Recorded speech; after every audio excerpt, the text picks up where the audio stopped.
Ali, Ali, Ali, Ali, Ali, Ali, yeah. I praise Allah for these lessons. I'm striving to be the message, and I thank Allah for His blessings. Ali was the circle 7. I praise Allah for these lessons. I'm striving to be the message, and I thank Allah for His blessings. Ali was the circle 7. I praise Allah for these lessons. I'm striving to be the message, and I thank Allah for His blessings. Ali was the circle 7. I praise Allah for these lessons. I'm striving to be the message, and I thank Allah for His blessings. Ali was the circle 7.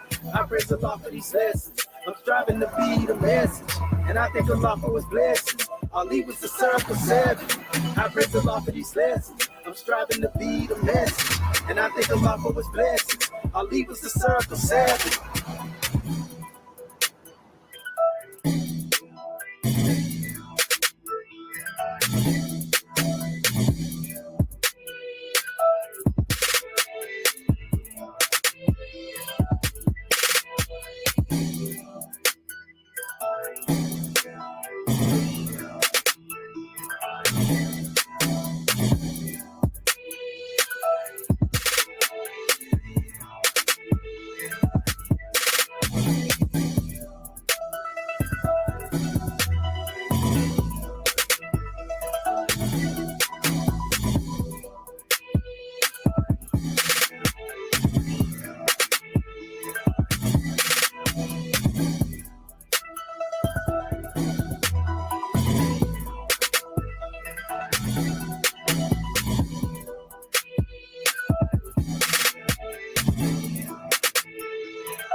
Islamism without the schism.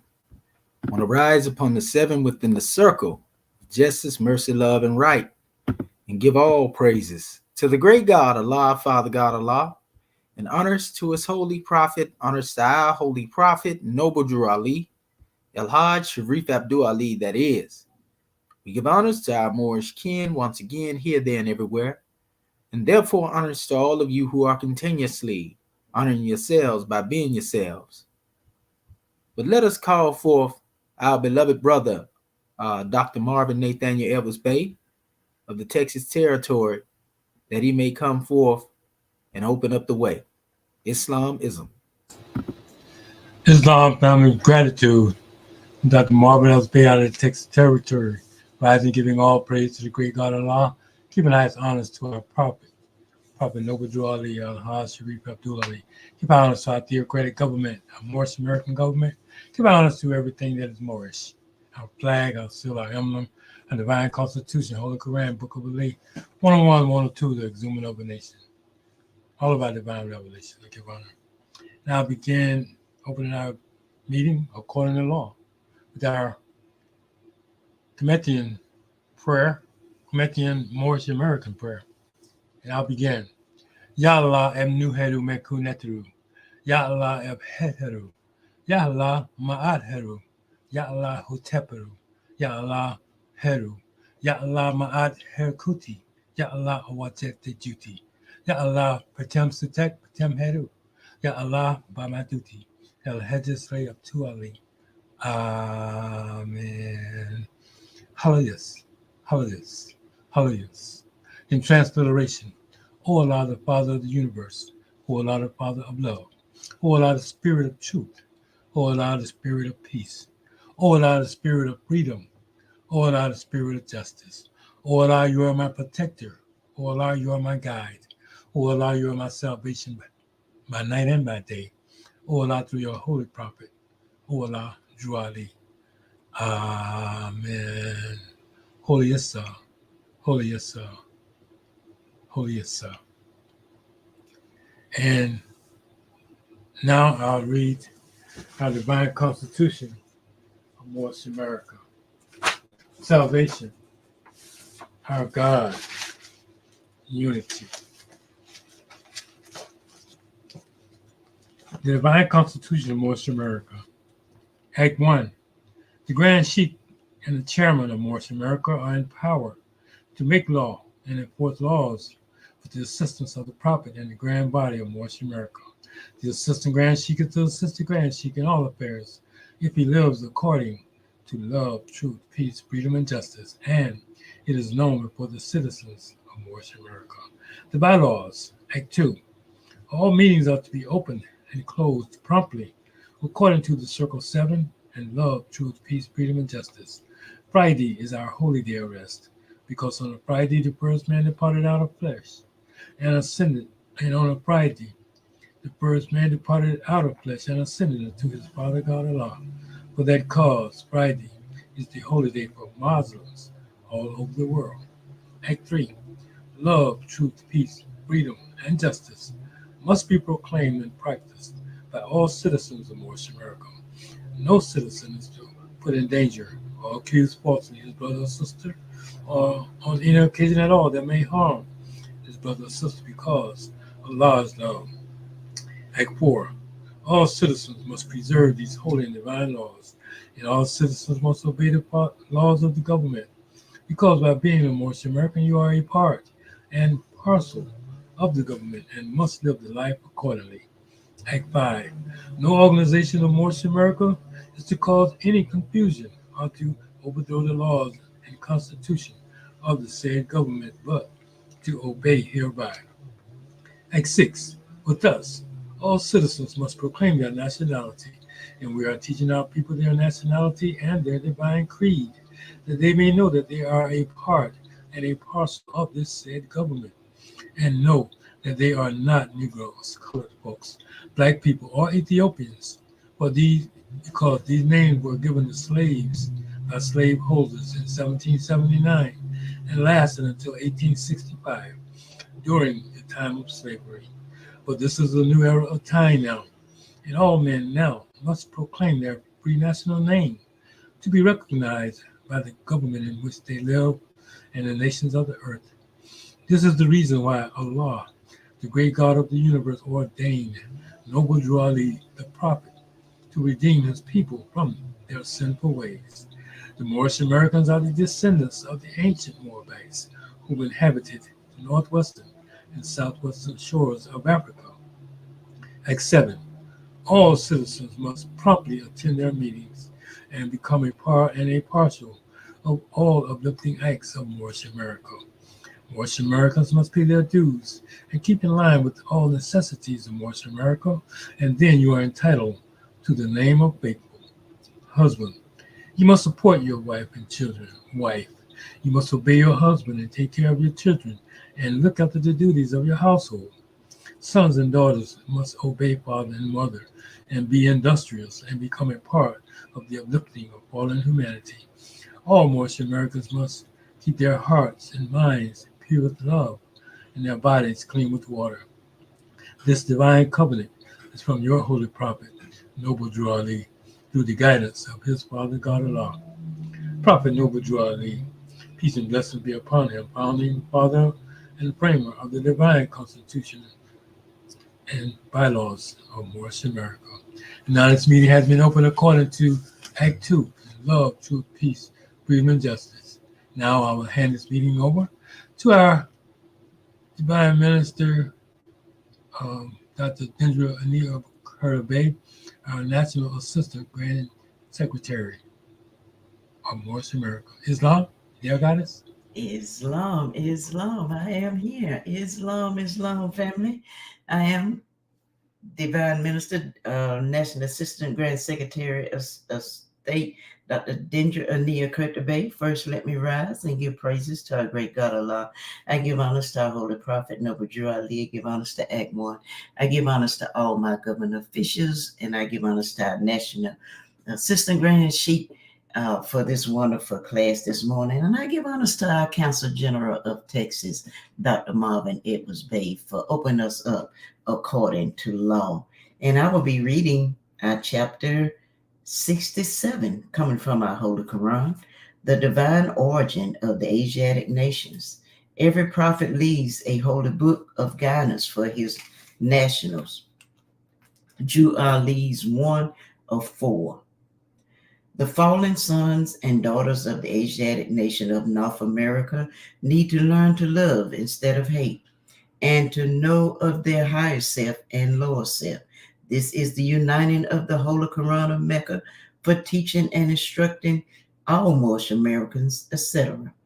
The key of civilization was and is in the hands of the Asiatic nations, the Moorish, who were the ancient Moabites and the founders of the holy city of Mecca, the Egyptians, who were the Hammatites and of a direct descendant of Mizraim, the Arabian, the seed of Hagar, Japanese and Chinese, the Hindus of India, the descendants of the ancient Canaanites, Hittites, and Moabites from the land of Canaan, the Asiatic nation and countries in North, South, and Central America, the Moorish American and Mexicans in North America, Brazilians, Argentinians, Chileans in South America, Colombian, Nicaraguan, and the native of San Salvador in Central America, etc.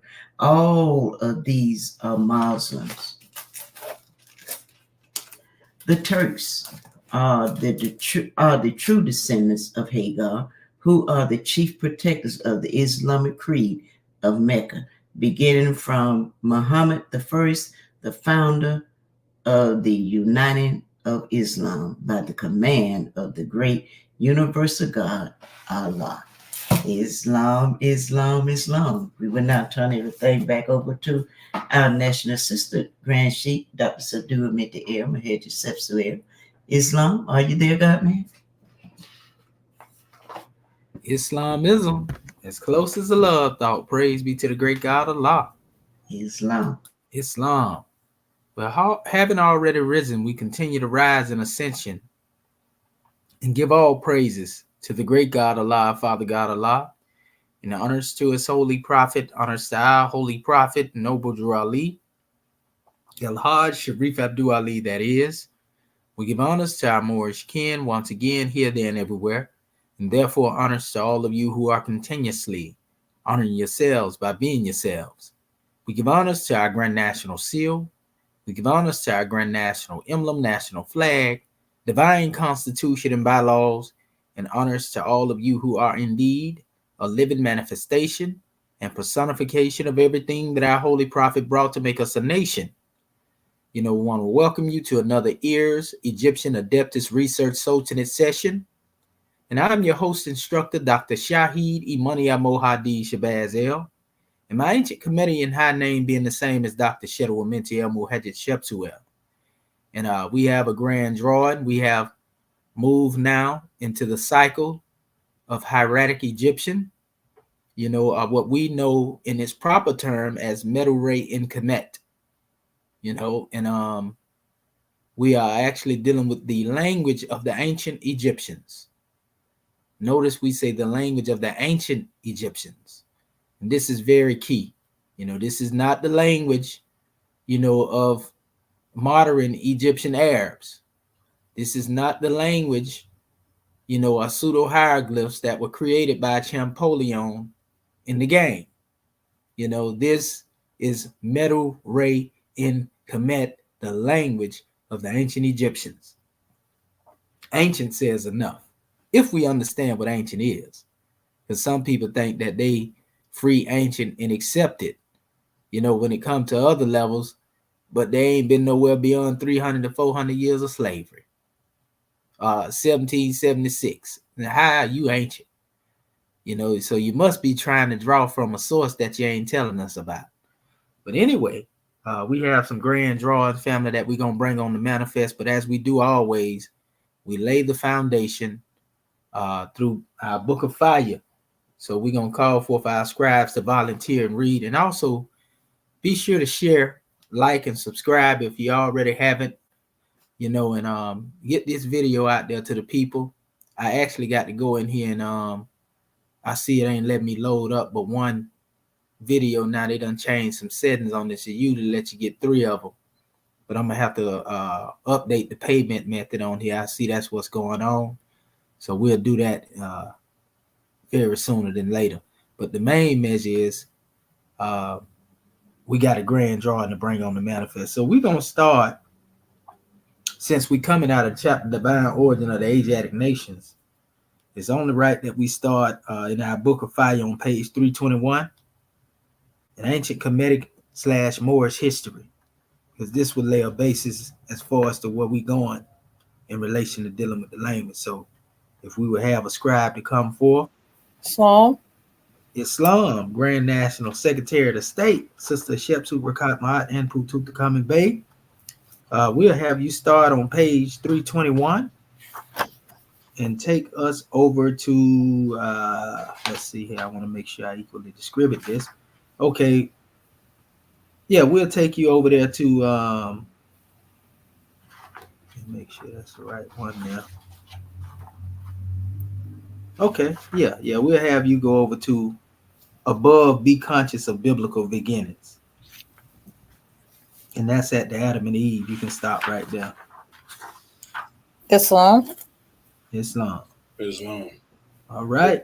Yes. All right, Brother Bati Bey. Well, we'll have you start from page 322, be conscious of biblical beginnings, and take us over to above, back to the Greeks on page 324. Islam. And Sister Curta Bay, we'll let you carry us on out and put the capstone on it by coming from page 324 and go to 326 above the making of the first God ish. It's not. Well, all right. Badu, you may proceed, scribes.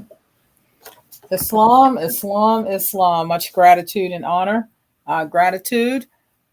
First of all, I want to rise, giving all praises to our Father God Allah, giving honor to our prophet, Noble Drew Ali, the last prophet in these days and times, giving honor to our E.A.R.S class, to our Consul General of Texas, Dr. Marvin Edwards Bay, for opening our meeting according to law. Also to our National Assistant Grand Secretary of State, Dr. Dendra Nia Curta Bay, for reading our subject chapter of the week. And to our host instructor, our National Assistant Grand Sheikh of Moorish America, Dr. Shedo Amenti and Mohejet Shepsuel. An ancient Kemetic / Moorish history.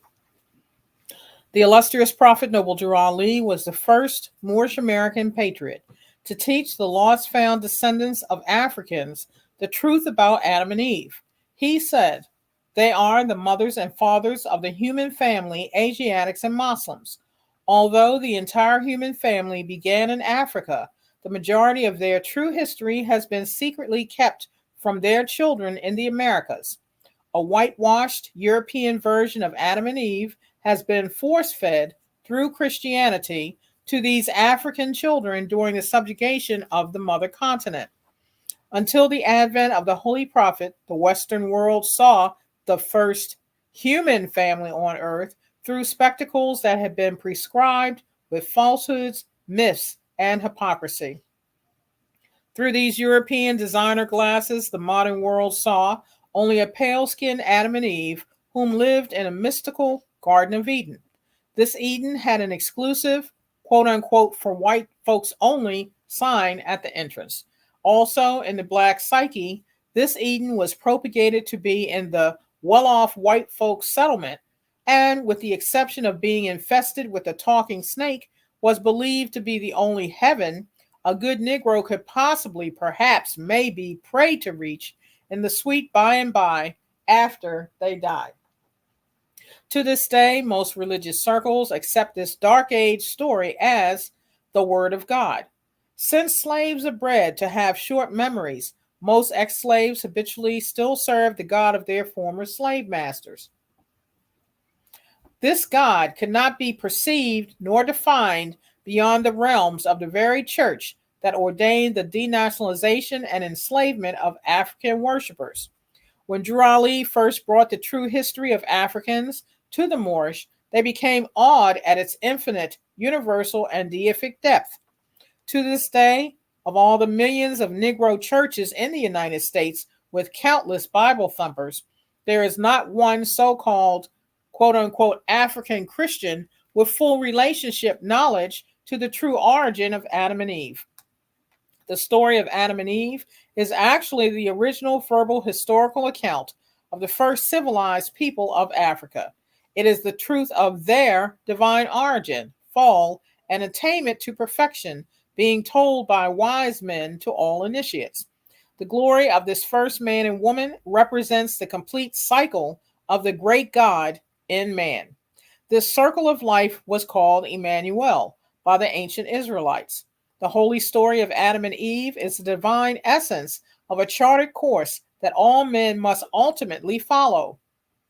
There is no escape from the fixed destiny endured in the historical infinity of the story of Adam and Eve.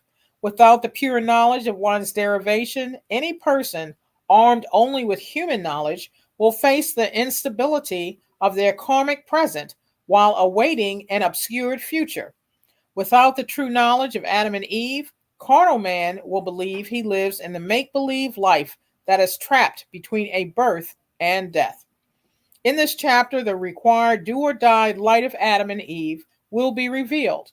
How the esoteric history of Adam and Eve has been used to lessen gods into humans and reduce humans into Negroes. The deliberate burial of the true value to the first family on earth will lay bare the dark aging of a people. The state of ignorance about Adam and Eve has also been used directly to secure the institution of slavery in the Western Hemisphere.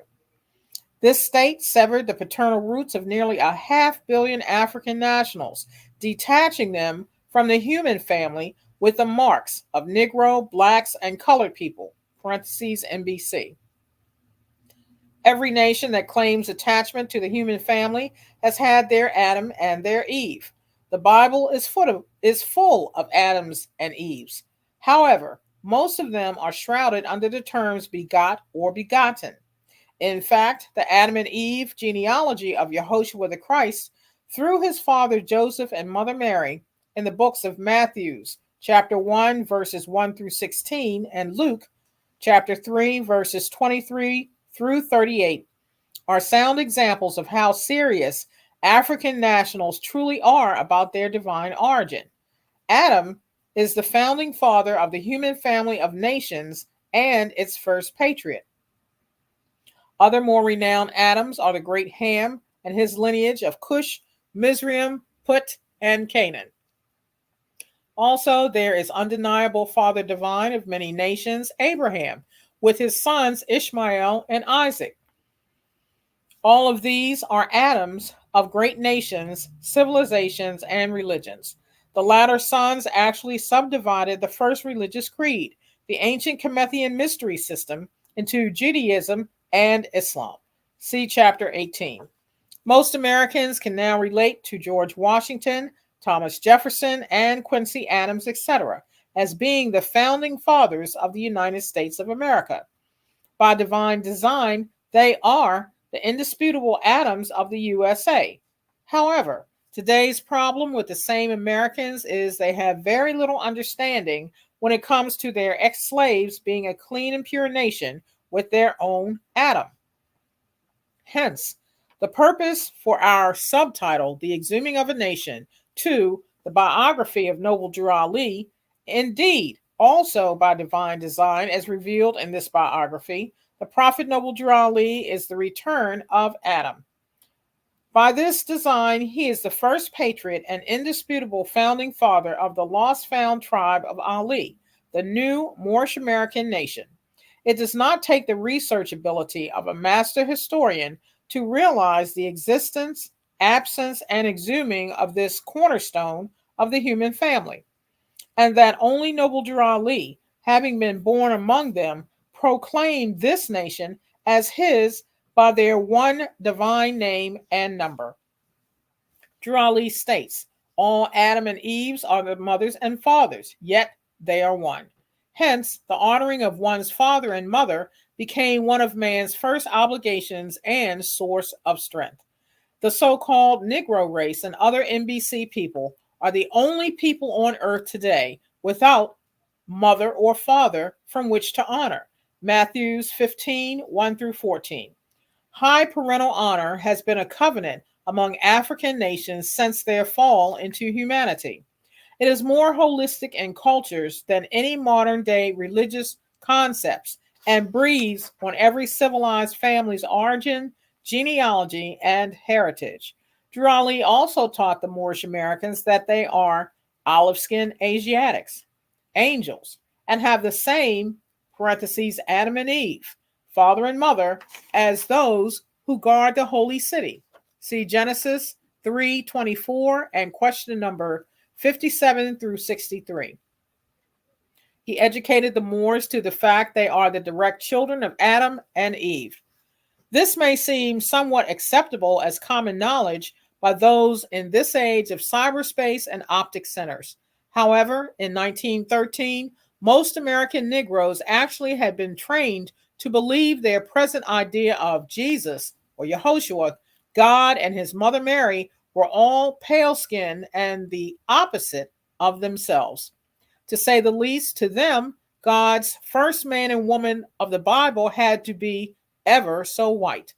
As far as the good Christian colored people were concerned, the first white family of God in their home, a Garden of Eden, was a delicious and evasive slice of pie in the sky after you die.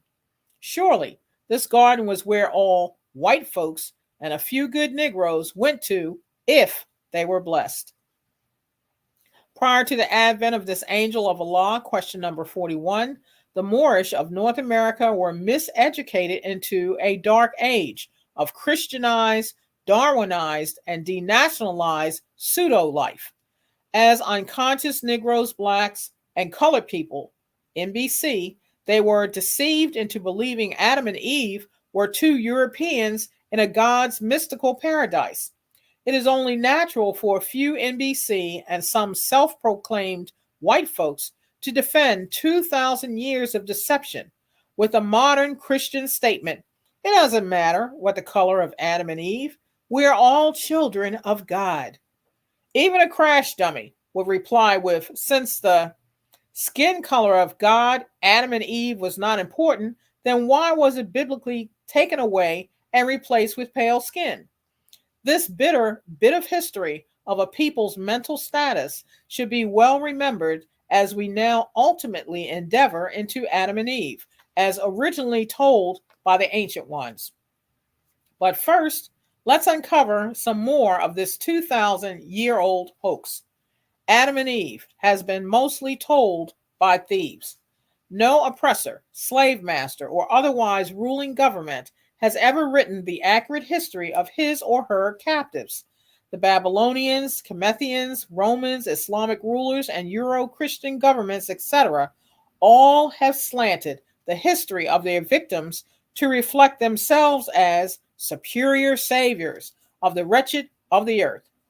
Naturally, they were all merely doing their God's will to subjugate or annihilate the inferior enemies in order to save them from themselves. Such history will reflect the victors as having saved the wretched from an assumed and inevitable doom. The Grecian Roman interpreted writings of the Israelites' history are by far a prime example to support this reoccurring fact. It turns out, according to prophetic destiny, the pale-skinned nations of Europe are today's controlling world rulers, straddling the current cusp between the Piscean and Aquarian ages. Naturally, their great book, which tells his story of the conquered people of African descent, is the foremost propagated and most read book in recorded history. The Bible. The Bible, by far the greatest book of collected African history to be written by Europeans, oddly enough, was not written by Africans, and it is not the infamous Word of God. No, God did not write the Bible. The Greeks from Europe wrote the first draft of the Bible, and it was called the Septuagint.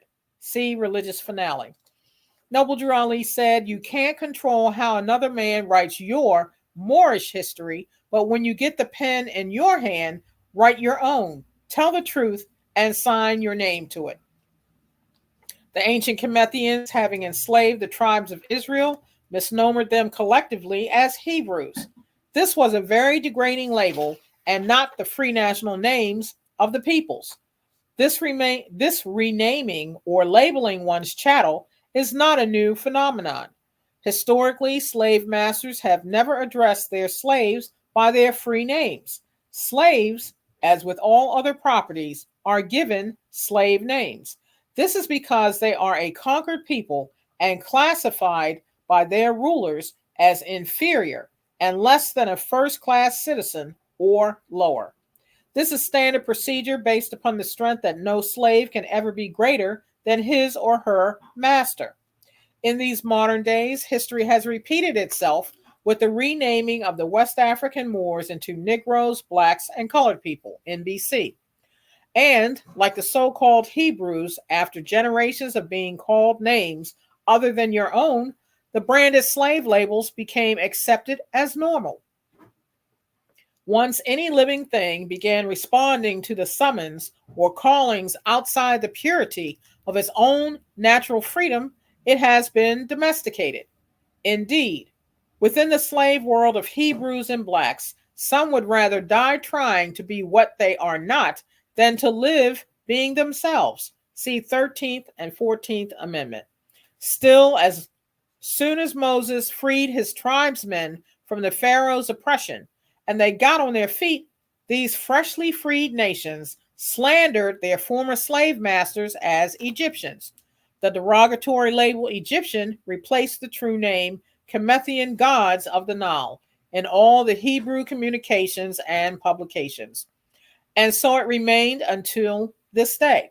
Similarly, in this era, the European rulers called the descendants of Amexium, parentheses Akubalon, Negroes, colored, and blacks. As the so-called blacks were free to read and write, they called their slave master white. And the beat goes on, and the revolving doors of Maya continue going to and fro. The Israelites, parentheses Hebrews, Yehoshua, etc., of 2,000 years ago did not write the Bible, a history book about themselves and their verbal account of their creation and fall of man.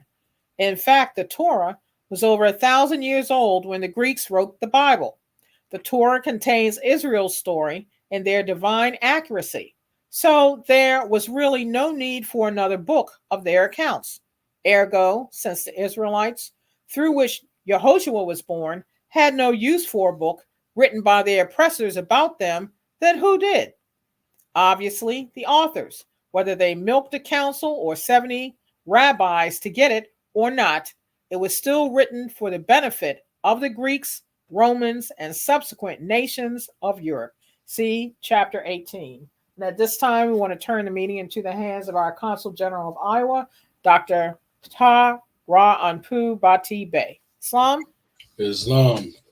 First, I'd like to rise to give our man of praise to Allah, honors to the Prophet, honors to our theocratic government, our royal council, our flag, seal, emblem, our divine constitution of swift angels, our muftis, citizens alike, honors to all the Moors that are here in the sound of my voice, here in attendance, honors to our panel and our professor on this occasion, Dr. Shedu Amentian Mohadi Shabazil, and we'll begin. Be conscious of biblical beginnings. To this day, most do not know they have been lied to by those who wrote the word of God in their coined street Greek language. The biblical Adam and Eve saga was among the first literature the slaves were allowed or force-fed to read, and was greatly enforced with barbaric dosages of the fear of the white man, God, by European rulers and slave masters alike. This was the sole purpose of Freemasonry, the Reconstruction Amendments, and the Ku Klux Klan. Their establishments were to save these black sinning heathens from their own wretchedness and for the unconscious institution of slavery, New World Order. Albeit, since the Greek's biblical version is the only version of Adam and Eve known to so-called blacks, then let's sojourn there and see what they look like in the light. But bear in mind the divine origin of the biblical, divine origin of the original Hebrew laws of Moses began in the Egyptian mystery system, and the basic European translation of these biblio teachings evolved in a middleman religion of events, which quite candidly he brewed up. Also, remember, now as the Moorish Americans began to write their own history, had it not been for Noble Drew Ali revealing these great truths of the divine origin of the African nations, the Western world would not be forced to concede to over 2,000 years of fabricated religious dogma with their information highways and cyberspace intelligence. The true story of Adam and Eve is all about the the true story of Adam and Eve is all about the divine creation and heritage of the original African people. They were not only the first man to people the planet Earth, but their will was emerged with the will of their Father God. Drew Ali placed this in the science of Asiatic and Muslims, the mothers and fathers of the human family, question 57. Here it would be good to note a Muslim is anyone who submits his or her will entirely to the will of the great God. Hence, Adam and Eve were Muslims before they became Asiatic and human. During the millenniums of Adam and Eve in the Garden of Eden and into the world called Asia, there were no Europeans made. The hueless ones of the Netherlands were not even a thought. But now, today's pale-skinned nations have had the privilege of governing the earth's land, telling his story. All of a sudden, they are the foremost authority on the original first family, Adam and Eve. Surely this is parallel only to a bastard giving the apocalypse of great grandparents or hearing fish stories being told by date trees or Mutt telling the history of his pedigree or the green monkey that fathered AIDS. Speaking of monkeys, how is it an entire people who proudly proclaims to evolve from primates know the true history about the human family? Was it not these same people who pillaged the prophetic and oral history from the Hebrew tribes in the first place? Not only that, but as unconscious Moors tried to paint themselves black into a biblical history, little do they notice it is the pale-skinned nations of Europe themselves who denounce all claims to the biblical human family. This paganistic practice of making God in the image and likeness of man is a gratified weakness among the nations of the earth. In these modern times, the nations of Europe named themselves white, then made Yehoshua in their image and called him God. Domesticated African slaves being forbidden first-rate entry into white Freemasonry and white Christianity were allowed to make their own version of these institutions in the quiet of their slave quarters. Today, these are various NBC fraternal orders and Christian denominations, fully equipped with their own versions of the biblical, complete with Black Yehoshua and surrounding characters in their image and likeness. Oh, the horrors of fallen humanity. Can all this be blamed on the rabid hormones of Mr. and Miss Monkey? The biblical story of Adam and Eve, as told by many religions of the cross, originated from Moses and various Hebrew slave tribes of Africa. Most of these tribal stories lost their spiritual significance in the translation of African origins to the European carnal comprehension. What was later reported to the world diluted and spiritually deprived versions of Greek interpretations of the creation and fall of man. These diverted rays of the truth were not the real thing, but have predominantly hatched the modern West. Not to speak radical against the church, but it seems to me anyone who teaches man cannot be perfected and then give the great God a mama named Mary should know eventually they would have to face the truth sought by inquiring minds. How did the Greeks fit into biblical history? Turning to the centuries surrounding the life of Yehoshua BC to AD, history reveals the Romans and the Greeks were governing Palestine. Question 28. In fact, let me read that again. Turning to the century surrounding the life of Yehoshua BC to AD, history reveals the Romans and Greeks were governing Palestine. Question 28. In fact, Greek was made the national language, although the indigenous, like Yehoshua, continued to speak Aramaic. 2 Kings 8-26 and Ezra 4-7, the tongue of their forefathers. This is similar to English being made the national language of the United States, although the surviving Canaanite tribes, Indians, continue to speak Athabascan and other indigenous dialects. True history will also reflect the Greeks thought all languages other than Greek sounded like blah, blah, ho, hum, dee, da, blah, and considered all non-Greeks barbarians. These are two levels to the Greek language: classical, correct or proper Greek, and Koine. Koine Greek is the everyday common street language with standard colloquial trash-talking expressions and general ad-libbing Greek.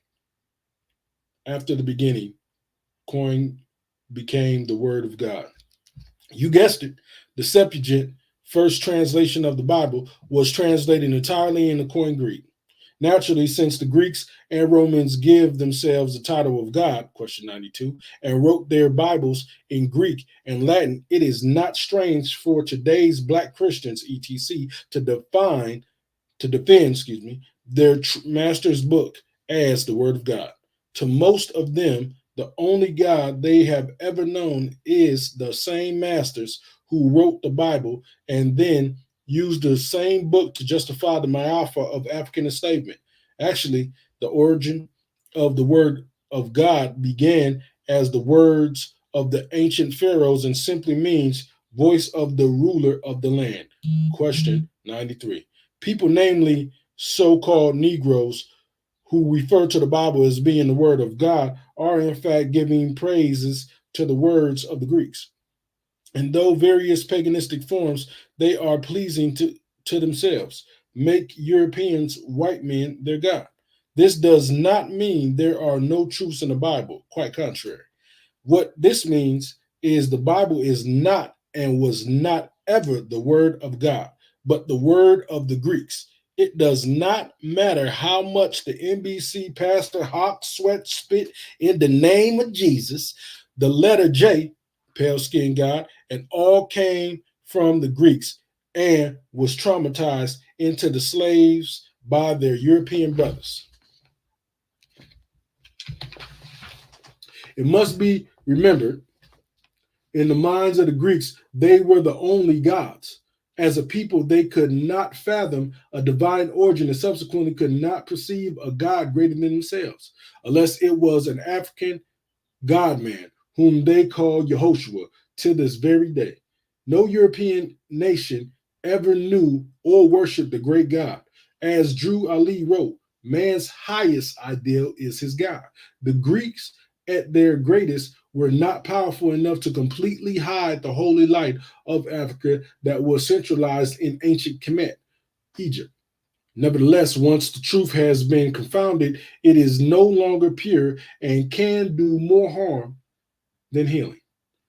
Where the Greeks and other Europeans have fallen short on African comprehensions is for anyone to know the Spirit, they must be the Spirit. The Greeks, neither Romans nor any of the pale-skinned invaders of the Holy Lands, never fully understood the spiritual foundation of Hebrew, Aramaic, sister language to Arabic, nor any of the other 200 languages of Akabalan. Note, Akabalan means mother of mankind or Garden of Eden. It is in the descendant language Swahili of the ancient Cushites. Akabalan is the indigenous name given to the continent, later misnomered Africa by the Romans.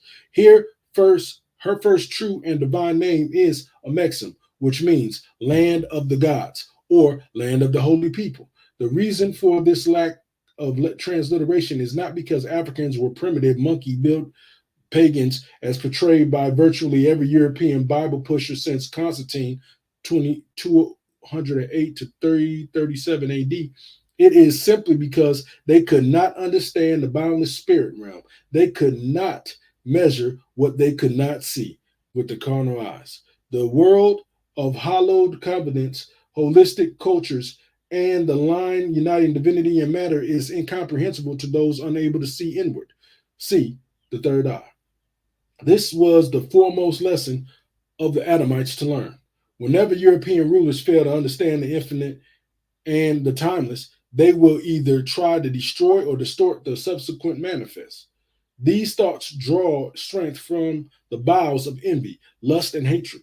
It is in the nature of hatred to be short-sighted, a slave to time, and fearful of anything it does not create. Therefore, the foundation of the Bible rests upon the great conspiracy. It was the amalgamation between the Sanhedrin, beginning of Caiaphas, and the government of European rule to nationalize the Jewish religion under the Roman government. The world's greatest cover-up since Adam tried to hide from his maker had begun.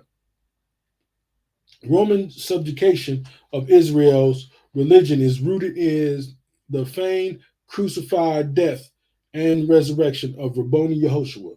Those Jews who would not conform to the government's version of Judaism were later called Christians, not because they were pious like Yehoshua the Christ, but because the title Christians distinguished the rebellious Jews from those willing to compromise under the Roman yoke and law. Yes, the first Christians were Jews. This is why Yehoshua warned John to beware of those who call themselves Jews and are not. Revelations 2:9. Today, this Roman assumable jurisdiction of civil customs is reenacted in the United States takeover of prohibition and the lottery numbers game, etc. Remember, selling liquor and running numbers were crimes of felony when acted by Americans' common people, but a government control of poor people's pleasures was legalized by the use of one word: license. A license is a document of authorization to practice that would otherwise be illegal. Black's Law Dictionary. Oppression can do strange and often unimaginable things to the human mind. Weak-minded Jews became Christians, the same way pork-free African Muslims have become pig-eating Negro Christians of USA Today. The powerful effects of oppression have never been truly measured on the minds of U.S. slaves. The Bible, with the Hebrew-Greek version of Adam and Eve, was ciphered from the Israelites during their state of iron hand oppression. The Greeks recognized the Median Egyptian influence in the Mosaic laws because Socrates, Plato, Aristotle, and Hippocrates, etc., had all received their formal education in the Egyptian mystery system, not to mention the notorious Alexander the Greek. The reader should also remember Moses, being raised as an Egyptian aristocrat, received the foremost teachings of its ancient adept mystery system. These teachings also included perfection of the God self, with its powers of dominion over all other living things, created by the seven eyes of Allah, the Elohim. This is why the Pharaoh's heart appeared hardened. Pharaoh simply knew all the sciences of the God-man, which Moses had mastered before being exiled. The Egyptian sages were simply not impressed with the exploits by one of their former students, who they viewed now as a traitor for taking the secret teachings into the forbidden lands in the north. Yehoshua, the prophet, also received these lessons sunum bunum in the Egyptian temples featuring Sultanate, meaning man know thyself. See religious finale. Islam, Islam, Islam. And now with the conclusion of that portion, I will now turn the meeting over to Engineer Curtis Bay, Grand Secretary of State of South Carolina. Islam. And now we'll continue. Back to the Greeks. The books of Moses, collectively called the Torah, translated from the Hebrew language, containing no vowels into Greek, lost a world of spiritual definition in the very first draft of the Bible's Old Testament. The Greek version of the Holy Bible, called the Septuagint, the Greek word for 70, 70 is also the Egyptian number for brotherhood. The Septuagint acquired its title from the Council of 70 rabbis that convened to translate the Torah into a low-class Greek language. All Septuagint Bibles trickle down from this one example given: the Roman Catholic (Latin), the infamous King James Version, spun more than 3,000 variations, edited, revised, and fraternal Word of God. Did I mention the Holy Quran and the ancient Bhagavad Gita has never been changed? This history is pertinent to Adam and Eve because most of the westernized world is only aware of their biblical version. Yes, the Bible was never written by a single prophet, as are other sacred tablets. This is because every major prophet always leave a holy book of guidance for their special people. And while most Christian scholars are drenched in a maze of unresolved questions about Adam, Eve, Cain, the flood, Moses, the missing 18 years of Yehoshua life, etc., rarely does anyone question who titled the Bible holy in the first place, or who said it is the Word of God. Another master question is, since there is no difference between the great God and his name, who is the God that wrote the Holy Bible? Truth is, the era of Moses was about 1300 BC. The oldest Hebrew story in the Bible only dates back to a little less than 4000 BC. Good gracious. There are pyramids and mounds older than these Hebrew stories. The ancient seafaring Moabites had circumnavigated the entire continent of Mexico by 8000 BC. There were many African civilizations that gave birth to the tribes of Israel, collectively known as Hebrews. In fact, is it not strange that Adam's son Cain already knew his wife, although they were in Nob, east of Eden? Genesis 4:16-17. The entire story of Adam and Eve marks the two great civilizations. The first was during the founding of Atlantis, Lemuria, and Mu. This one was before the catastrophic earthquake, which is often confused with a 40-day biblical monsoon called the flood. When Moses led the tribe out of Egypt east into the promised land, did I mention the Moabites were already using Moab, and Amorite were busy in Ammon, and there were some Canaanites still in Canaan? In other words, the promised land was already being occupied by natives of that era. And accurate history would also reflect that the promised land was another lawful province of ancient Kemet, Egypt. During this time, the only gods of the civilized world were the pharaohs, who were the rulers of the earthland. They were not too pleased with those who called themselves Jews squatting on their land across the sea.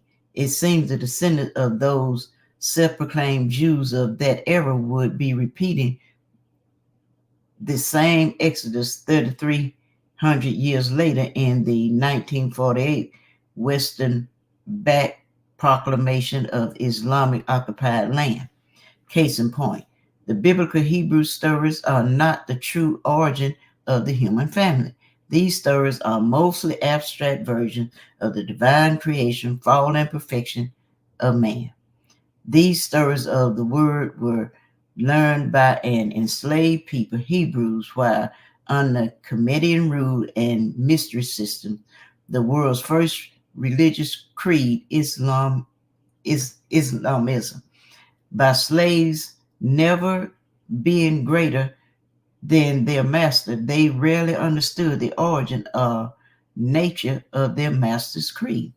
Anyway, the original Hebrews were Moses' Egyptian teachings did not believe that God or man had beginning, nor did they believe that spirit man could die, not as long as the great God lives. The Egyptian had taught Moses that man is a perfect being. This is why the great Torah in its original Hebrew text is by far more accurate than today's infamous Word of God. But only a few NBC people dig back far enough to the origin of a given matter. The truth of the creation and fall of man states, time never was when man was not. If life of man at any time began, a time would come when it would end. Most Holy Quran, chapter 1. In contrast to this immutable truth, the Greeks Holy Bible gave God the creation and man various time slots, with the Bible's infamous opening of a passage of in the beginning, Genesis 1. In the beginning is the Greek misinterpretation of the Hebrew oral history and became the start of today's once upon a time introduction to some Western stories. Only one kind of person would equate the infinite absolute with the finite duration called time. Perhaps this is why Noble Jew Ali state, finite mind cannot comprehend things infinite. Ironically, the majority of the man-made people, American Negro blacks, have not figured out one major problem. With all the religious and political world rulers and evangelists preaching about love for humanity, why is it that none of the major religions teach them the truth of who they are? But then again, the problem itself has been a secret till now. Now, with some of the biblical discrepancies of who they are, but then again, the problem itself has been a secret till now. Now, with some of the biblical discrepancies and other Greek Roman slants to the original man aforementioned, let us now remind ourselves of Africa's Adam and Eve, and Adam and Eve as descendants is the ancient Kemetic and Moabite record of spirit man's descent into human form and conscious liberation back to the all of his God state again. For those Black African Americans, especially stuck in the stupor of disbelief and never questioned what God, parenthesis Greek, is the Bible truly the word of, they need to review one historical revelation. The modern world is nearly 86% populated by people of olive skin. There are Bibles in all of them, even Islamic countries. Yet how many nations and tribes of African descent, parenthesis all people of hue, own and rule their indigenous land without European intervention? But the Bible and its trademark cross are in these places. And who is the economic, parenthesis, and more often than not, political, social, and religious rulers of their land? How much has truly changed since the era of Brother Yehoshua? See Illuminati. So, what does this have to do with Adam and Eve? Value, just plain value. Security is what gives a thing value. An accurate, unbiased, and truthful history of any place, person, and time is what gives it value. Security is a manifest of purity, cleanliness, and truth. to see Adam, parenthesis, Ish, and Eve, parenthesis, Isha, in their God state as the original man chosen to be from the soils of Eden, of Mexium, of Cuban Africa, then as the first humans to walk the earth is to know their true history. The true history of Adam and Eve is so infinitely valuable to the Moors. These were the children of Adam, Ish, and Eve, Isha, because they honored them as their divine link to their creator. As long as the Moorish nations remember their sacred origin, they could not be mentally enslaved. This is why it took the nations of Europe under the Roman Catholic Christian crusade 2,000 years to break the minds of the Moors and whitewash away Adam and Eve from their memories. In fact, without speaking radical, the Bible is the chief agitator of the whitewashing machine of Adam and Eve. This is the reason they, the prophet and Yehoshua, appeared suddenly pale skinned in the final rinse of the colored church of today's Vatican subsidies.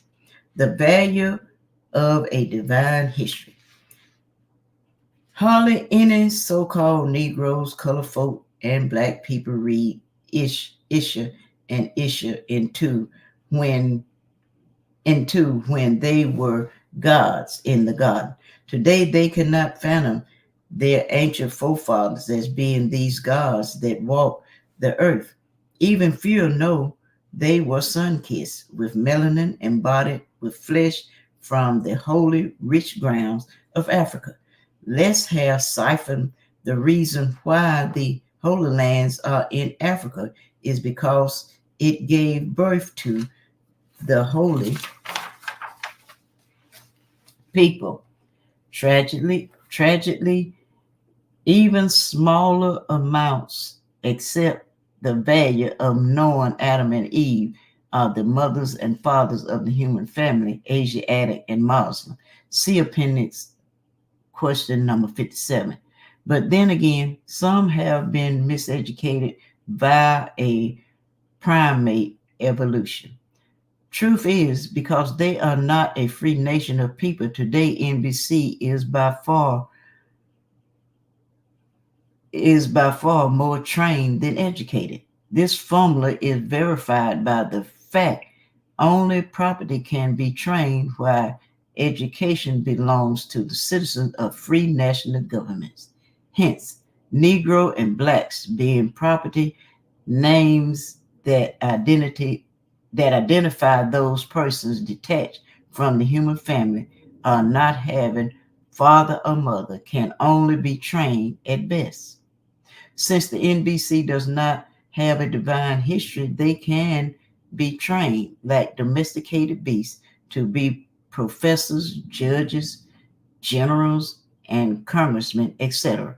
For any master's government and social benefit.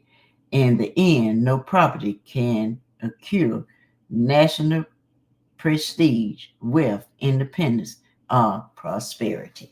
Islam.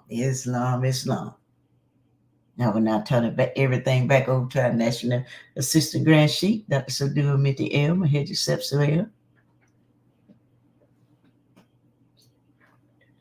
In Islamism, gratitude to the scribes for the reading, of the Book of Fire. Islamism without the schism. Again, we want to welcome you to another Egyptian Adeptus Research Sultanate session. E.A.R.S. I am your host instructor again, Dr. Shahid Imani Mohadi Shabazel. My ancient Comedian high name being the same as Dr. Shedwa Minty Mohajid Shepsuel. And we will be covering again the Hieratic Egyptian. This is most powerful measure here that we had to bring forth from our father's treasures. So we ask that our family,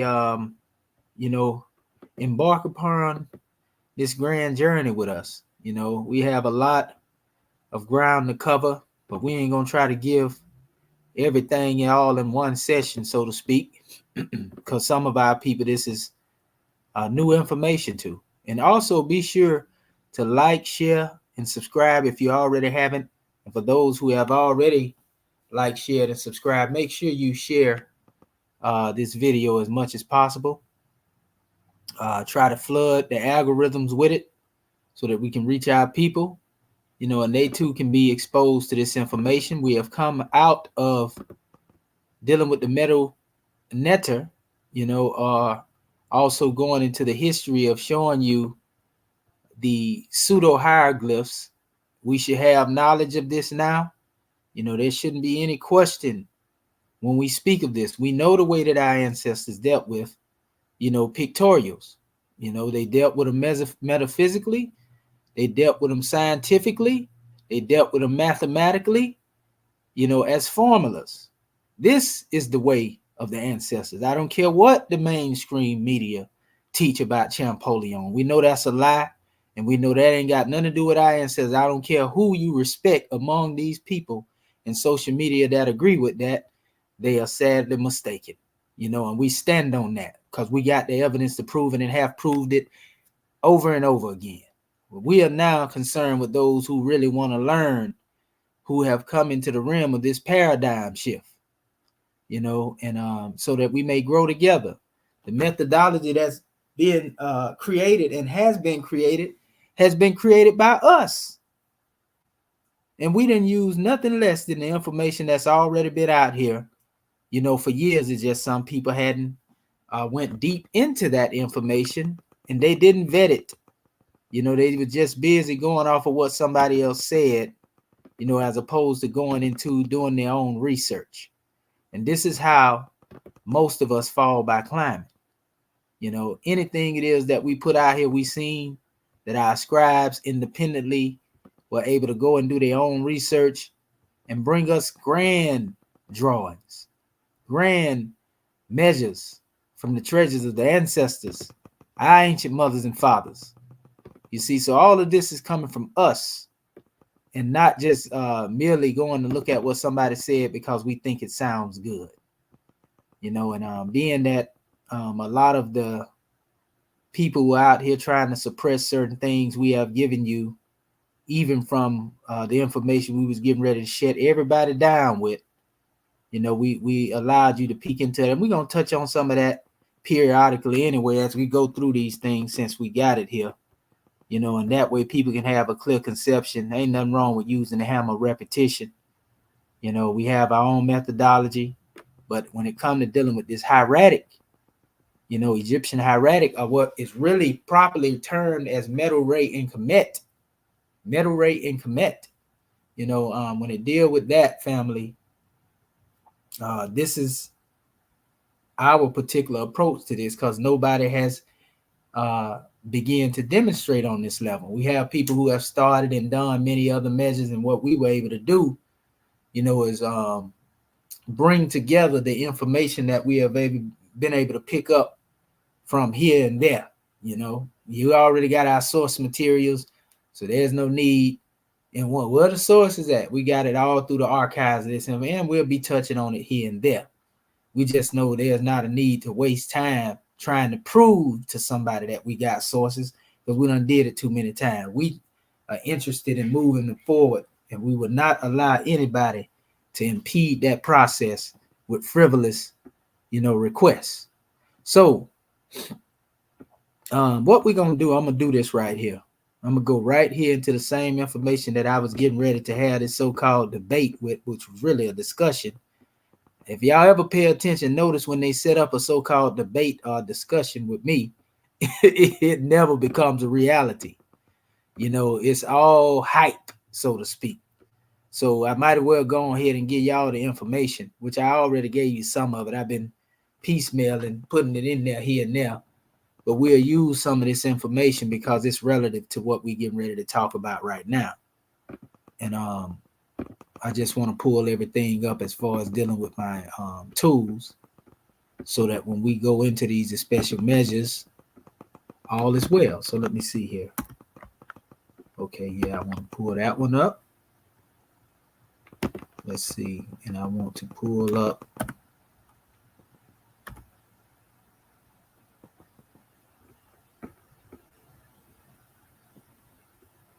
We got so much information, man. We done put so much information out here. It's crazy. Okay, let's see here. I'm just trying to make sure I got everything up here, family, and just give me a second. I'm pretty sure a lot of our tools probably have been refined as well since our last session, because they were actually just building, on these tools. We the only one that use these tools, and I wouldn't be surprised if you got some people out here now trying to steal, so to speak.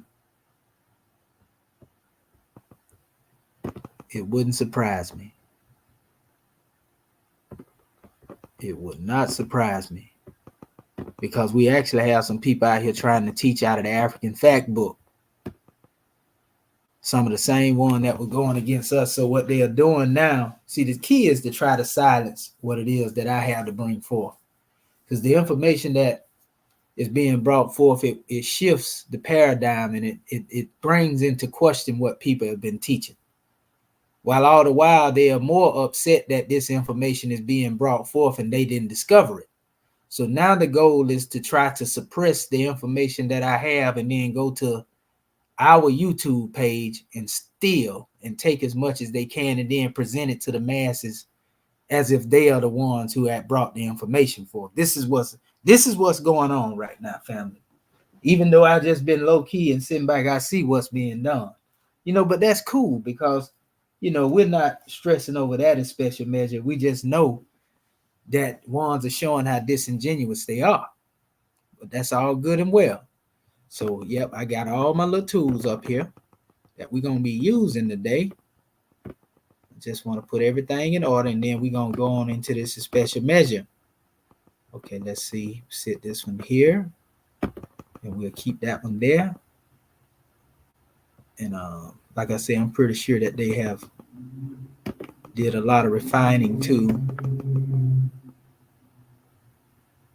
Their special drawing. So let's see here. Give me 1 second. I got one more piece I want to pull up here. And once I pull that up, then we'll go forward with what we have. Okay, let me see. Was it that one? Nope, it wasn't that one. Wasn't that one? Not that one either. Okay, not that one.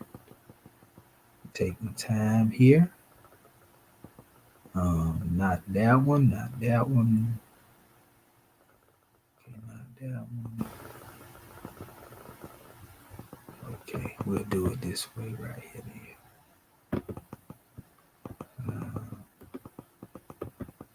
It should be right here. Yeah, I'm just looking for one more little piece right here, family. And we'll go forward. I want to give honors to all of our family too that have followed us, up to this special point, and been really getting into the information. So I know pretty much by now you all know what our position is when it comes to dealing with this language. So that in and of itself is a grand measure. In fact, most of you, I'm pretty sure, if you have tested this information when it comes to dealing with other individuals, you have seen that they cannot refute. They can't refute you. You see? They cannot refute you. So, all right, that's one there. I'm going to make sure I got the exact right one. Let's see here. Okay. Okay. We'll just hit this one right here too, because I think that right there has it. Okay, yeah, this is the one I'm looking for. Okay, there we go. Now we can open up that we have everything up here that we need to go into. So let me close that down, close that down, close this out. We're gonna go right in here. Okay, get back to my screen, y'all. So now we can get ready to present our screen. And I just present the whole of the screen. That way we got everything in there we need. We'll do some sound just in case we use some video. So Islam, can you see our screen, Scribe? Islam. Yes, sir. Okay, gratitude. Praise be to Allah. Okay, I want to check. Y'all see my screen changing? Like the different things that I'm putting Yes, up sir. here? Yes, sir. Okay. I just want to make sure before we go into it. So we'll keep it right there. So what we're going to touch on first and foremost, we're going to go into, and this is what we actually always have to put up here too, family. When we're dealing with this special language, the Medu Ray and Kemet, what we call Hieratic Egyptian, for those who don't know, the language by its terminology.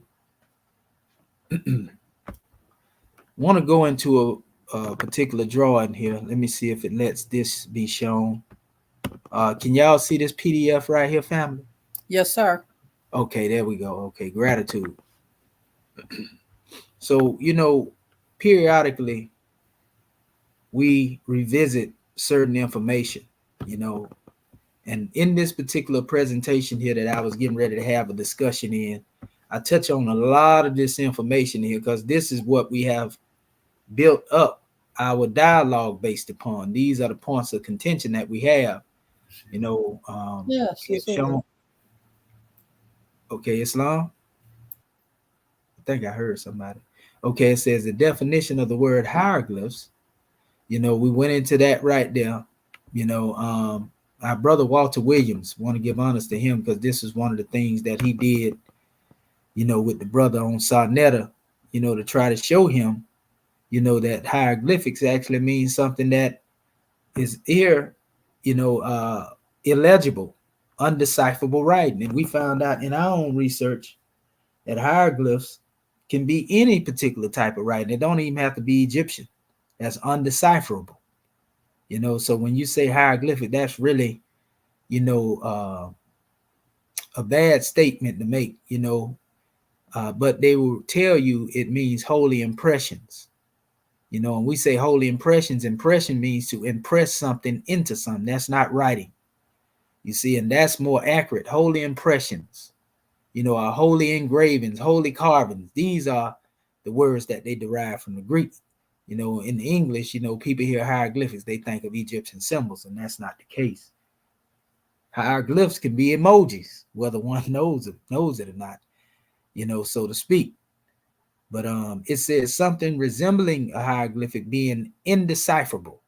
And this is what our brother Walter Williams based his definition off, and he had the brother Reggie read that. Y'all seen the video when I showed y'all, and then he was like asking him questions about the hieratic, and was it the alphabet, and the elder confirmed what I said, basically. The elder confirmed exactly what I said and said, yeah, hieratic is the writing of the ancient Egyptians. And even if you were to go into E. Wallace Budge's dictionary, itself, you're going to see that, when we say Medu Ray and Kemet, that means the language of the Egyptians. You see, this is Medu Ray and Kemet, the language of the Egyptians, not to be confused with Medu Netta. You see?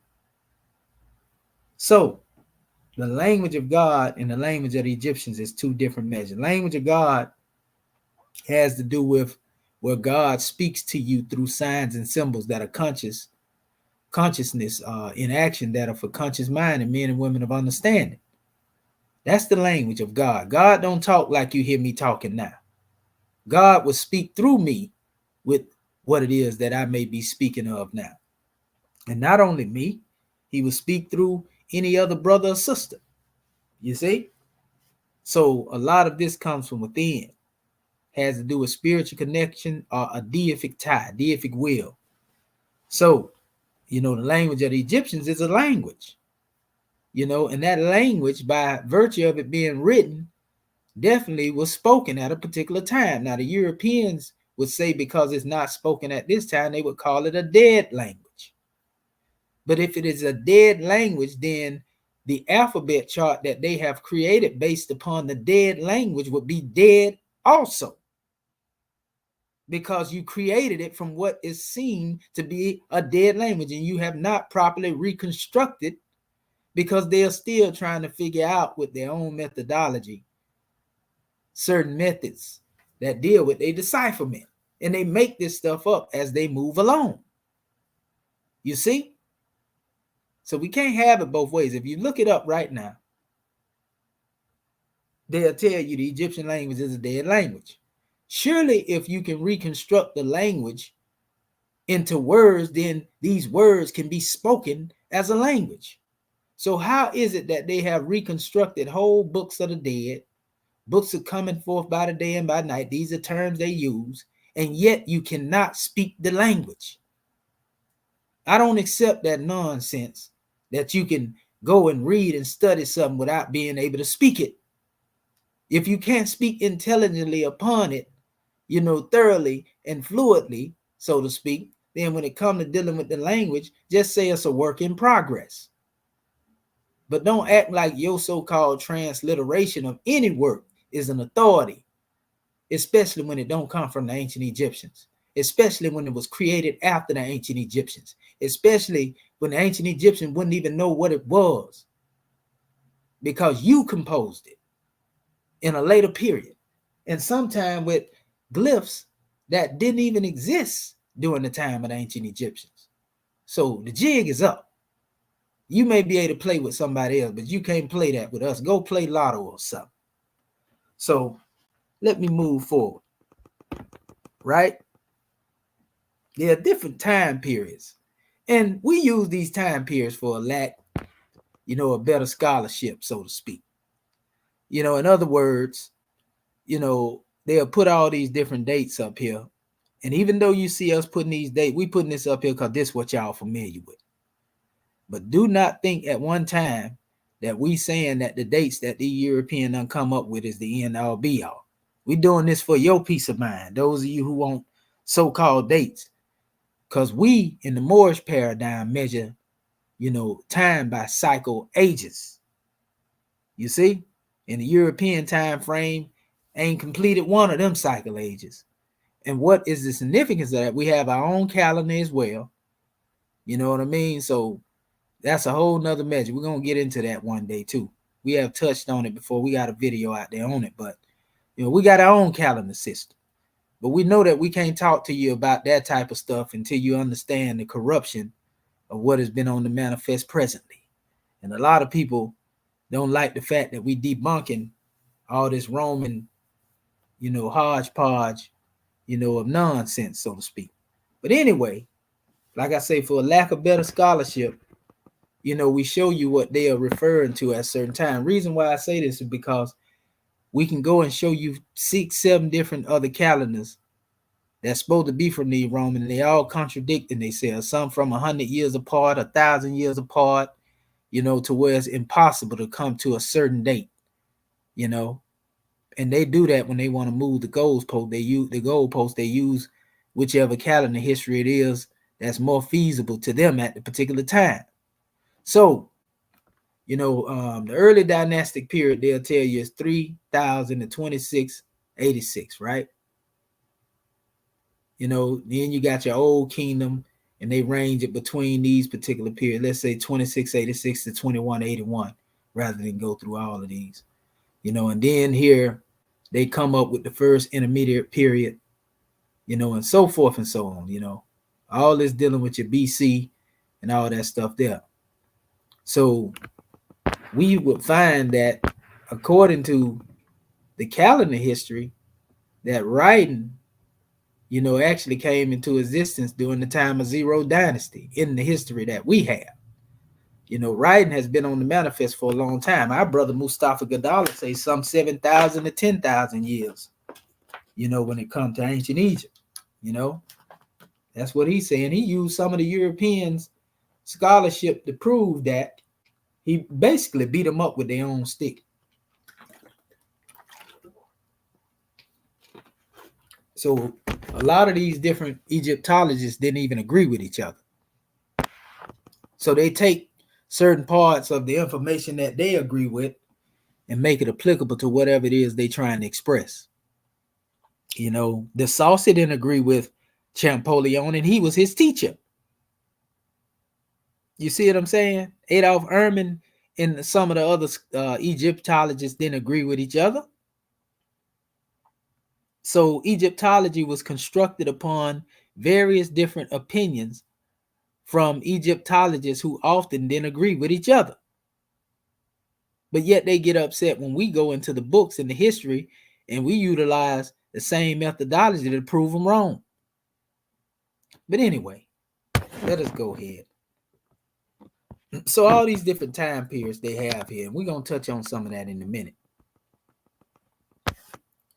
And we're going into the hieratic, but we have to make this stuff plain again as we make our transition into this. We coming out of what they was telling you it was into what it is. Let me get down here. Where is that line at? Not that one. Not that one. Not that one. That's not the one that I'm looking for.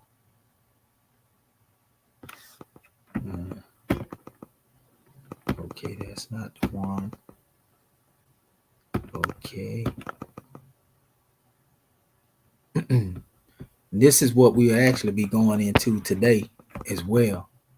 We're going to actually touch on this. This is our main flagship piece of information here because it is the most complete that we can use as a teaching apparatus. And we ain't even covered all that in our last cycle. Not the shipwrecked sailor, but the scribe, the skillful scribe. But they all pretty much in the same bulk of information. But there is one that has to do with this as well, the shipwrecked sailor as well. We're going to go into the skillful scribe today. But it tells you about all of the different documents that they have in hieratic. So we got a couple of them. We done showed them to you, and we're going to start trying to go into a few of them as well. I don't have to go over this because y'all already know what it is right here. The difference between hieratic cursive hieroglyphs. I ain't going to reiterate that.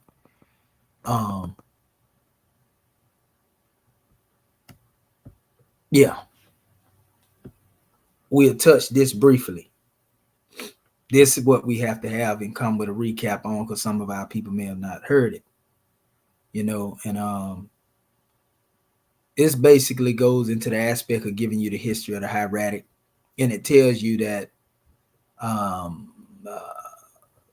let's start here. Hieratic was written in the ink form from right to left, either horizontal or vertical columns. Texts that refer to scribal schools indicate that the scribes learned hieratic before progressing to hieroglyphs, right?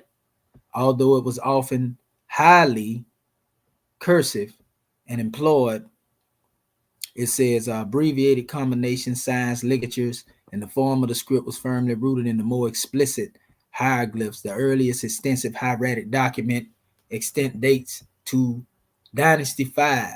We have Dynasty 0 in our previous thing, but this is sources saying 5 at the time. That's still very early. 2600 BC, the latest to the 3rd century AD. And so 2600 BC, that's like 4600. Yeah, right. Yeah, but right at 4600. Some people say 4500. This is before Christ, before, the 2000 year mark of Christ. That's 4600. So when we get into that special era there, then you go into the history, you learn, this is what they normally would state. Hold up, let me go into this other one here. I'm trying to do this as briefly as possible, but also take my time because we don't want nobody to miss nothing. So that brings us back over here to this dating area here. In this particular measure, see, they have 27 See, this is what I'm talking about when I say that the changes. See how this is 100 years off? And they say 2700 to 2100 BC, right? Language phase, right? Then they say hieroglyphic. And I'm going to show you something because we done pointed this out before. When they say hieroglyphic, the only thing that they are saying is that these symbols were present on monuments that time. It ain't got nothing to do with hieroglyphics being a language. That's one thing we got to correct in our thinking. Yes, the symbols existed on the pyramids, but they didn't exist as no language. Now, it's telling you also that hieratic was present at this same time, and hieratic is actual language. You see what I'm saying? So both Medu Netta and Medu Ray and Kemet were present at the same time, except one was signs and symbols, formulas, scientific phenomena, etc. Right? And then we have hieratic, which is the actual language. So of course they both existed side by side. They just didn't exist the way the European tell you, as the hieroglyphics being a language. No, you accept that, but we don't. And we don't care who get mad. So anyway, in the Middle Kingdom, we don't even really have to reiterate, but of course, the symbols of what hieroglyphics are were present during that time, not as a language, but they were present because they were symbols that were created by the ancestors. And then we have hieratic, and then they came up with what they're saying is cursive hieroglyphs. We showed that to you actually in the picture above. So they're saying, I'm going to do this here so the people that may not see it, I am going to go back here now so you'll know the difference. So they're saying that the cursive hieroglyphs right here, you can see that they're different from hieratic, even though some scholars falsely call this hieratic. No, they are wrong when they do that. This is hieratic and this is cursive hieroglyphs. Two different things. This is your Medu Ray and Kemet. This would still be considered Medu Netta. It's just a more, I guess you would call it, stylish way of writing. And when you put them beside each other right here, this is the same thing. See, this is the hieroglyphs. This is cursive hieroglyphs. This is not hieratic right here, people. So you got to know what you're looking at. This is basically the same thing, just being written in a different style. See what I'm saying? You can look at it and tell it's the same thing, right? Just a different style. This is more like the stick man form, and this is actually like the holistic artistic form of it. But they still look real similar to each other. But don't confuse now one of them two with this. Do not do that. Don't do it, people. I'm telling you, don't you do it. Because you're going to be confused if you do that. So, going back down here, since we just mentioned that, notice that this came into existence during 2000 and 1700 BC. So there were no cursive hieroglyphs back here. Wouldn't it make sense if the hieroglyphics was used as writing to create cursive hieroglyphs first? So that's what they're really trying to say, is that they came up with a cursive form of hieroglyphs to express hieroglyphics, but they still wasn't being expressed as a writing. And they confused cursive hieroglyphs with hieratic. And this is how they've been pulling the wool over on y'all. We here to tell it. And we're not only telling you, but we showing you. So let's come down from the Middle Kingdom to the New Kingdom. Now this is when everything get interesting. You know, because by this time, at least around the end part of it, you know, people had already started coming in, you know, like your Romans and so forth and so on had started trying to come off in here by this time, you know, and so they came up with, you know, different changes and admixtures and everything else, and created totally different languages that the ancient Egyptians back here had no knowledge of. The ancient Egyptians were back here, and even further than here. Like I said, we got proof on that. So here in the New Kingdom, 1500 to 1000 BC, again, this time frame being used for a lack of better scholarship in the calendars, it says hieroglyphic, which is still the same signs and symbols, hieratic. Now you got cursive hieroglyphs, which is just like the Middle Kingdom, But we just got some foreign influence that come in the end of the new kingdom that comes all the way over into the late period. Because by the time the Demotic language come on to manifest here in 700 BC and 300 AD, you know, the Greeks had already infiltrated Egypt by this time. They had already come into Kemet by this time. Alexander the Greek, you know, had come into this area right here, you know. So hieroglyphic, hieratic, abnormal, hieratic, demotic script. So the demotic script derived out of hieratic. There's a mixture to that. Not only did demotic script come up out of that, but also your Phoenician. Your Phoenician come up out of that as well.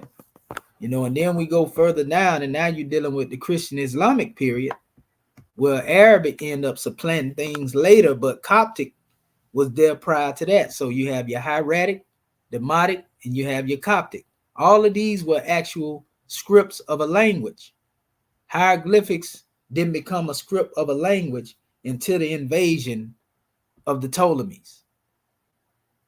In other words, they come up with their own demonstration. And Champollion basically created his particular chart based on that. We also seen the charts that had been created prior to, you know, around this same period of the Middle Kingdom, where they have the Hebrew Israelites, you know, the Israelites who came up with their Proto-Sinaitic, Proto-Canaanite during this period, around the hill, maybe even up in the here even, because they would say that Prophet Joseph came up with his own alphabet and Moses had his own. Joseph's particular drawing, you know, because alphabet don't always mean something that's written. We also learned that and we taught that. The scribes know that. But Joseph was dealing with interpretation. We know it because in the biblical narrative, if that's what you accept, then Pharaoh had taken favor in him due to his ability, you know, magnanimous ability of interpreting things. That's what got him in trouble with his brothers. He told him he seen the sun, moon, and stars prostrating before him, basically. They say, oh, this mean that, you know, the 12 tribes and, you know, all this stuff right here is supposed to bow down to him. Our mother and our father going to bow down to him. No, we ain't going for that. You know, so he was given a signet ring, you know, a necklace. He was given a high name, Zephaniah, which is actually the 7th adept degree, you know, that deal with our adept teachings, but that's a whole nother measure. But anyway, I'm saying this to say that his particular methodology was the same as the one that we use. Symbology, metaphysics, metaphysical interpretation. And when you get into dealing with Moses, they say, well, you know, he had the actual language, and then they'll say, well, this is Paleo-Hebrew, but then alongside Paleo-Hebrew, they created what they call Proto-Sinaitic, Proto-Canaanite, which are in the Pictoria, and we showed that to you all. Y'all know exactly what we're talking about. But that to scholars over here is considered a pseudo-hieroglyphs. So if they consider that pseudo-hieroglyphs, again, we ask the question, how does Champollion get away with creating his pseudo-alphabet? And then they try to make it all law. Let that marinate a bit. So anyway, we actually showed this chart on many times because this chart actually shows you not only that the oldest papyri is hieratic, but it also shows you how they took these hieratic letters, you know, and they converted, you know, these letters into pictures, and they call it transcription. So when they say they transcribed hieroglyphs, I mean hieratics into hieroglyphs, they are saying that they basically reverse engineered, you know, in their methodology, a way in reverse engineering, they changed these letters into pictures, meaning that they wasn't pictures in the beginning. So, you know, it talks about the following example of hieratic writing is taken from the Prissy Papyrus. The Papyri Priscus, for those who don't know what Prissy Papyrus is, it's named after the European by the name Prissy. But furthermore, this is the same papyri that's known as the papyri or the teachings of Tahotep, the oldest book in the world. That's what we commonly know the name by. You know, and this, they say, was around the time 2600, which is what I just showed you. That's 4,600 years when you include the time of 2,000 years of Christ. So that's BC. You see, 2600. And then it says 2 texts containing more precepts which were composed about 1,000 years earlier were written. See? So there were more that go back further than that. So anyway, this is your hieratic, and they, again, took these letters here and made them pictures. Our ancient Egyptians didn't do that. They took what they thought looked like a reed leaf in one and tried to match it with this one they created here. They took what they thought looked like a mouth and tried to match it with this 2 here. They took what they thought looked like a hair and tried to match it with what you see here in the picture. And see how they get over on you again is, we know the ancestors created these symbols on the monuments. And so they are tricking you just based on the fact they created these symbols, and these symbols are on the monuments. Remember, they were there around the same time the hieratic was there. They want you to believe that these symbols are actual letters. And we already debunked that. So we ain't got to go into explaining it or nothing. You already know, you done seen us do it many times. Now, acceptance is a whole nother thing. So anyway, when we come down here, they want you to believe that in this 4 right here, that this 4 is this wavy surface of water. Come on, man. You already see a lot of this stuff ain't meshing up already. You know, we done did this before, but I'm actually going deep into detail right now, so we can make no mistakes. So 5, they are trying to say 5 is the same thing, you know, connected to the 1. Okay, we have 6 here. See this symbol right here? That's the 5 is supposed to be connecting to. So this 6 here, they're trying to say is this symbol of a kind of a vessel or a bowl. You see? Then they're telling you that 7, this is the owl. All of this is mere conjecture and guesswork. But they got a lot of our people head over heels, you know, and buried beneath the sand, you know, believing that this is the truth. They think this is the owl. Well, they don't think it because they don't study this stuff. But I'm showing you behind the scenes, this is what the Egyptologists, because you ain't gonna hear them cats that's talking about Medu Neter even going into this stuff I'm showing you right now. They don't do that. And if there is, only recently it's because I done made them have to start studying. And they don't want to keep looking crazy up there. So they're going to come and try to prove to you how these pictures are these hieratic letters. See, that's going to be their approach. See, it's the same thing. It's just in the... No, do not confuse hieratic again with cursive hieroglyphs. See, they're being disingenuous. They're trying to trick you.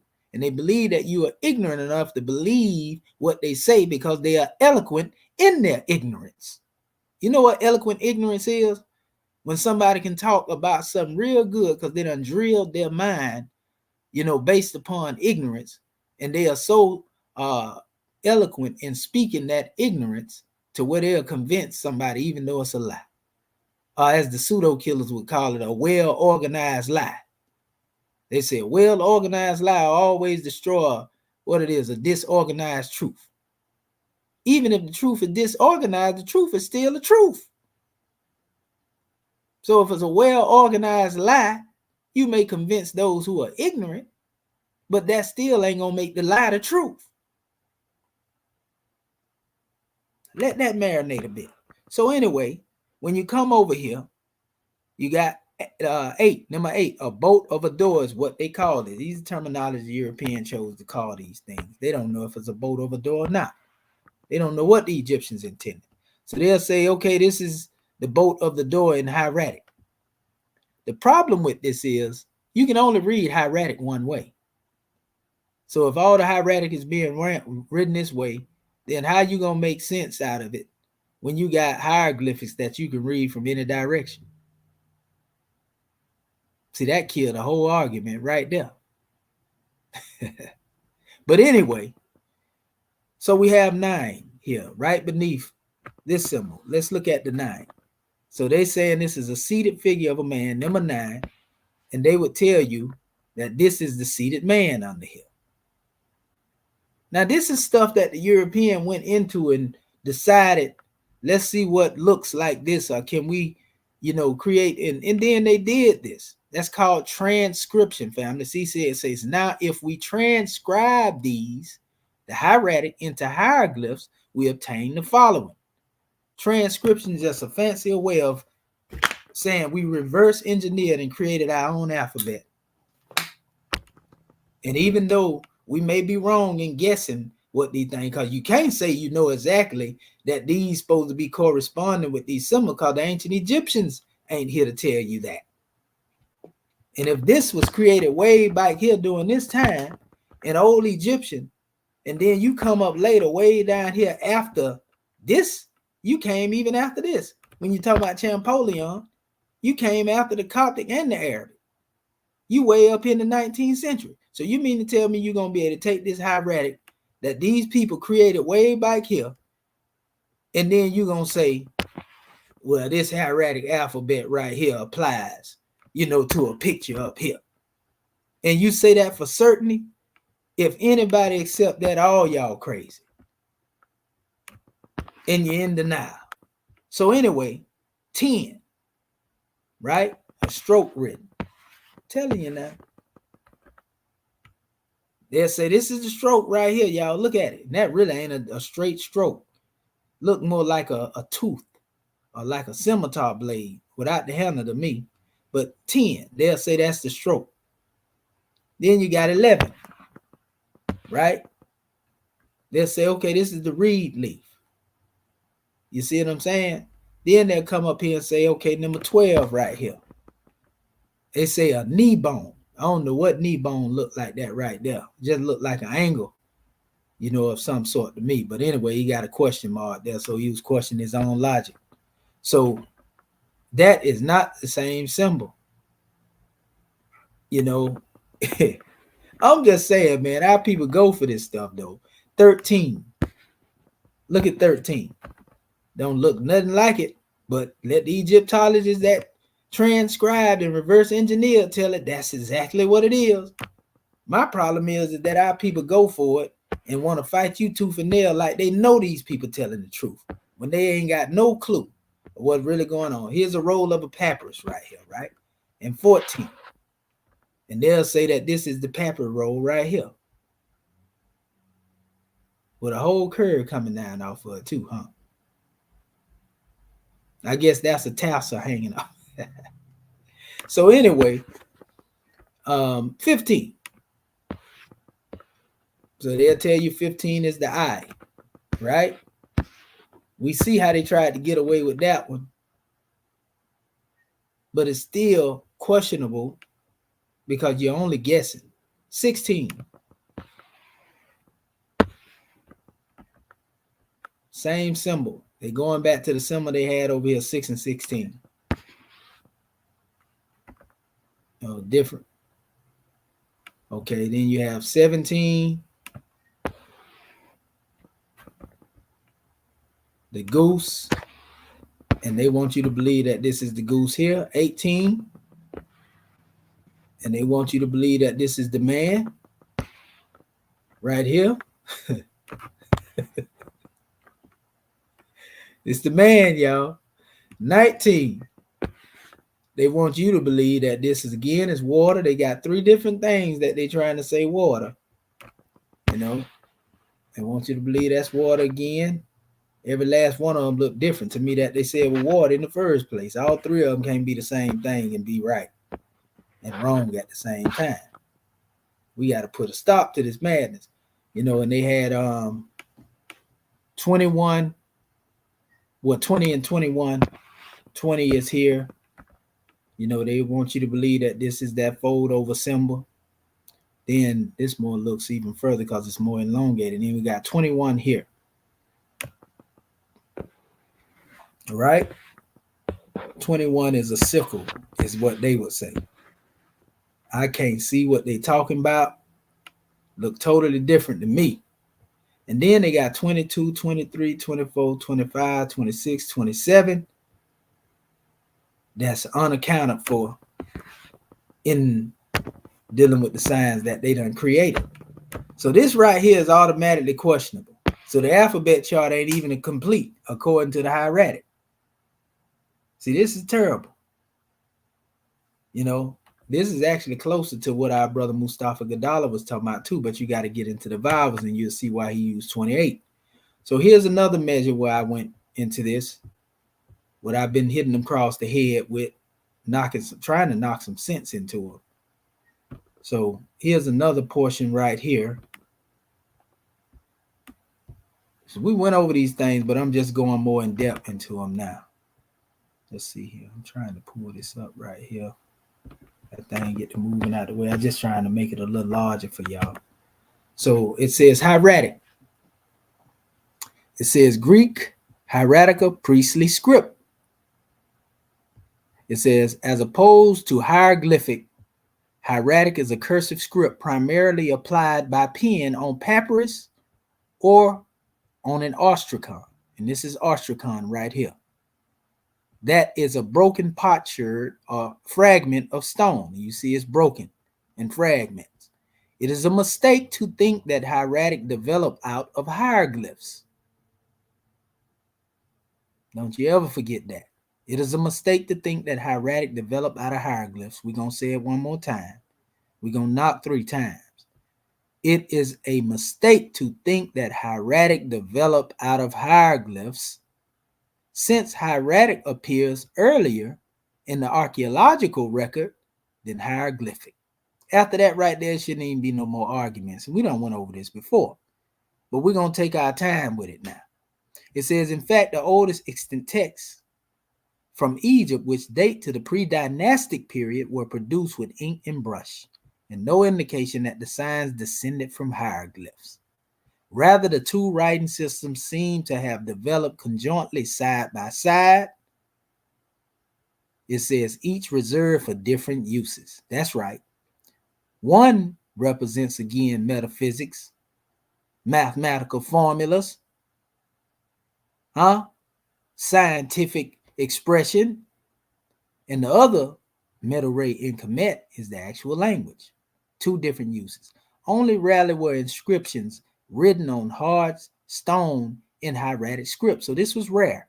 Though this was done, it was rare that you see hieratic like this. So they didn't write hieratic in stone. They mostly wrote it on papyrus, which served for the more commonplace everyday purposes. Now, they say hieratic also appears to have been called Medu, God's speech. And we went over this before, that there is times to where they actually refer to hieratic as Medu, but we know that there's a difference between the speech of God and man, because if they were speaking in the hieratic language, right, like you hear me talking right now, and they were speaking Kemetic words, and they were speaking as an oracle speaks, so to speak, or they're speaking as a prophet speaks, or speaking as a man speaks, then therefore God would be using them as a vessel. In other words, they understand through their language, they were able to express the speech of the Most High. Just like I'm talking right now, I'm speaking English, but if I'm giving measures of high vibration, then that's God speaking through me. So it's just the same thing when we deal with Medu, and Kemet. But the main thing, that hieratic existed before hieroglyphs, according to this particular source here.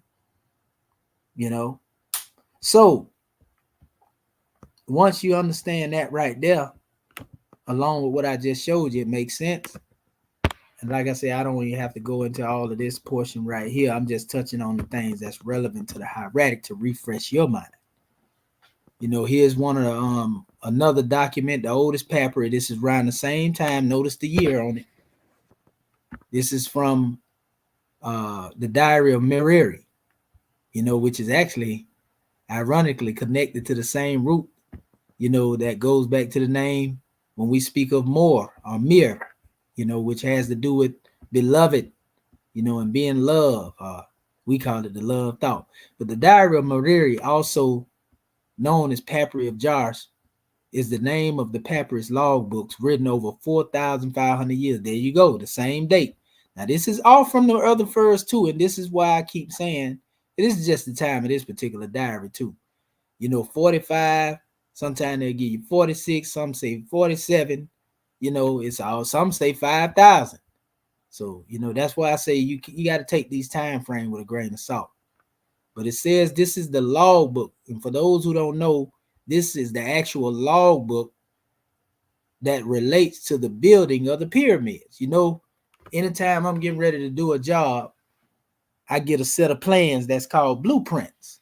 So this is basically a log book, you know, of the people that was working, and they actually had a whole blueprint, the plan that was written in this thing. They call this the Red Sea Scrolls, like the Dead Sea Scroll. They call it the Red Sea because they say it was found, you know, in the Red Sea region. A middle-ranking official with the title of Inspector, Shed. They are the oldest known papyri with the text dating to the 27th year of the reign of the pharaoh Khufu during the 4th dynasty. This is Hieratic, family. Type it in. What is the oldest papyri document? You know, and basically I had this right here, should have been active, but it's not. This is actually active, but I'll copy it because this actually comes from a website. This ain't the active one I got. So you can get this and just take this address. I'm trying to get it without. I could activate it right now, but I ain't trying to go through that. I just want to take you to the website. Okay, so we're going to copy it. If it let me grab it, because it acting like it don't want to let me grab it. Okay, let's see. I'm going to take my time with it. I ain't got no mouse. All my stuff is right here on the computer.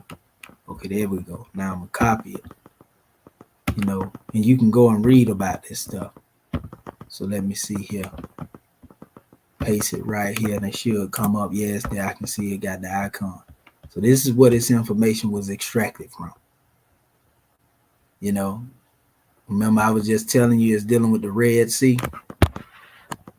Suez, the Red Sea archaeologists discovered fragments of boats and ropes and pottery. Artifacts date to the reign of the 4th dynasty of King Khufu, Cheops, builder of the Great Pyramid of Giza. You know, and so this is going back, beginning on the shore and continuing underwater assembly of the large blocks and limestone. They telling you how everything was built and all of that. Listen to this: limestone anchors from numerous large ships testified to voyages launched to export copper and stones from the Sinai Peninsula to the Nile Valley. This explains why we see in the Sinai Peninsula, you know, the Sinaitic, you know, alphabet that was so-called created later by the Hebrews as well. So they were always crossing over the Red Sea. They didn't just cross it during the time, you know, of Pharaoh, because this was actually prior to that, like probably 2,000 years or 1,500 years prior to the little story they try to come up with it biblically. The Egyptian was always crossing the Red Sea. You know, so yeah, this is dealing with the actual building of the pyramid of Khufu. Now, it don't get no older than that. And the crazy part about it, ain't no hieroglyphics up here in the pyramid of Khufu. Huh? And the ones that they try to come up with as a measure are very questionable in the base of what they call, I want to say the papyri of Ani that was on tombstones. But when you look up in here, this is why I tell the people the pyramids were carved out of mountains. Now y'all see what I'm saying. You see that right there? That wasn't created by man, people. You see the cavernous look on these walls? That was dug out. That was carved out. This is why I tell you the pyramids at their base were mountains. That's why they haven't moved all of these years. What was done is that they carved them off in the beginning as step pyramids, and then there were stones that were placed on each level. Half of them probably was stone that was cut right out of them. That's why a lot of the stones aren't perfect in the pyramids. If you ever looked at them, not perfect stones. They're just blocks that were laid there. And they did that layer by layer on something that was already carved out. And that's why it hasn't moved. That's one to grow on right there. So let me go back to where we were. It don't get no older than that right there, people. All right. So now here's a close-up again. And you notice that's hieratic. This is a hieratic law book. These are numbers. These are hieratic numbers. We actually have a measure dealing with that. We're going to get into all of that at a particular time. But this takes time when you're trying to teach people that have never heard this before and they've been taught other things. So this is the same papyri, hieratic. You know what it looked like. Ain't no cursive hieroglyph. This is another look of the area where they found some of these other papyri at as well. You know, this again, you know, is another drawing, because they actually have other papyri that they done found recently too that date back close to the same area. This is hieratic here, another hieratic papyri. Like I said, people should really be upset that they ain't never been taught about this stuff. Instead of trying to challenge me, when I'm showing you this stuff, you know, was originally written in hieratic. You know, we can't go forward with the language until we learn exactly what it is we're dealing with. Here it is right here. The oldest Egyptian writing on papyrus displayed for the first time. See, everybody finding different portions. See right here, the Wadi El Jarf, same thing basically, but another measure. You know, same thing. See, found by the French Egyptian team unearths papers telling of the daily lives of port workers who transported huge limestone blocks to Cairo during King Khufu's rule to build the Great Pyramid. So this is before the Great Pyramid was built. How many of them done taught you about that?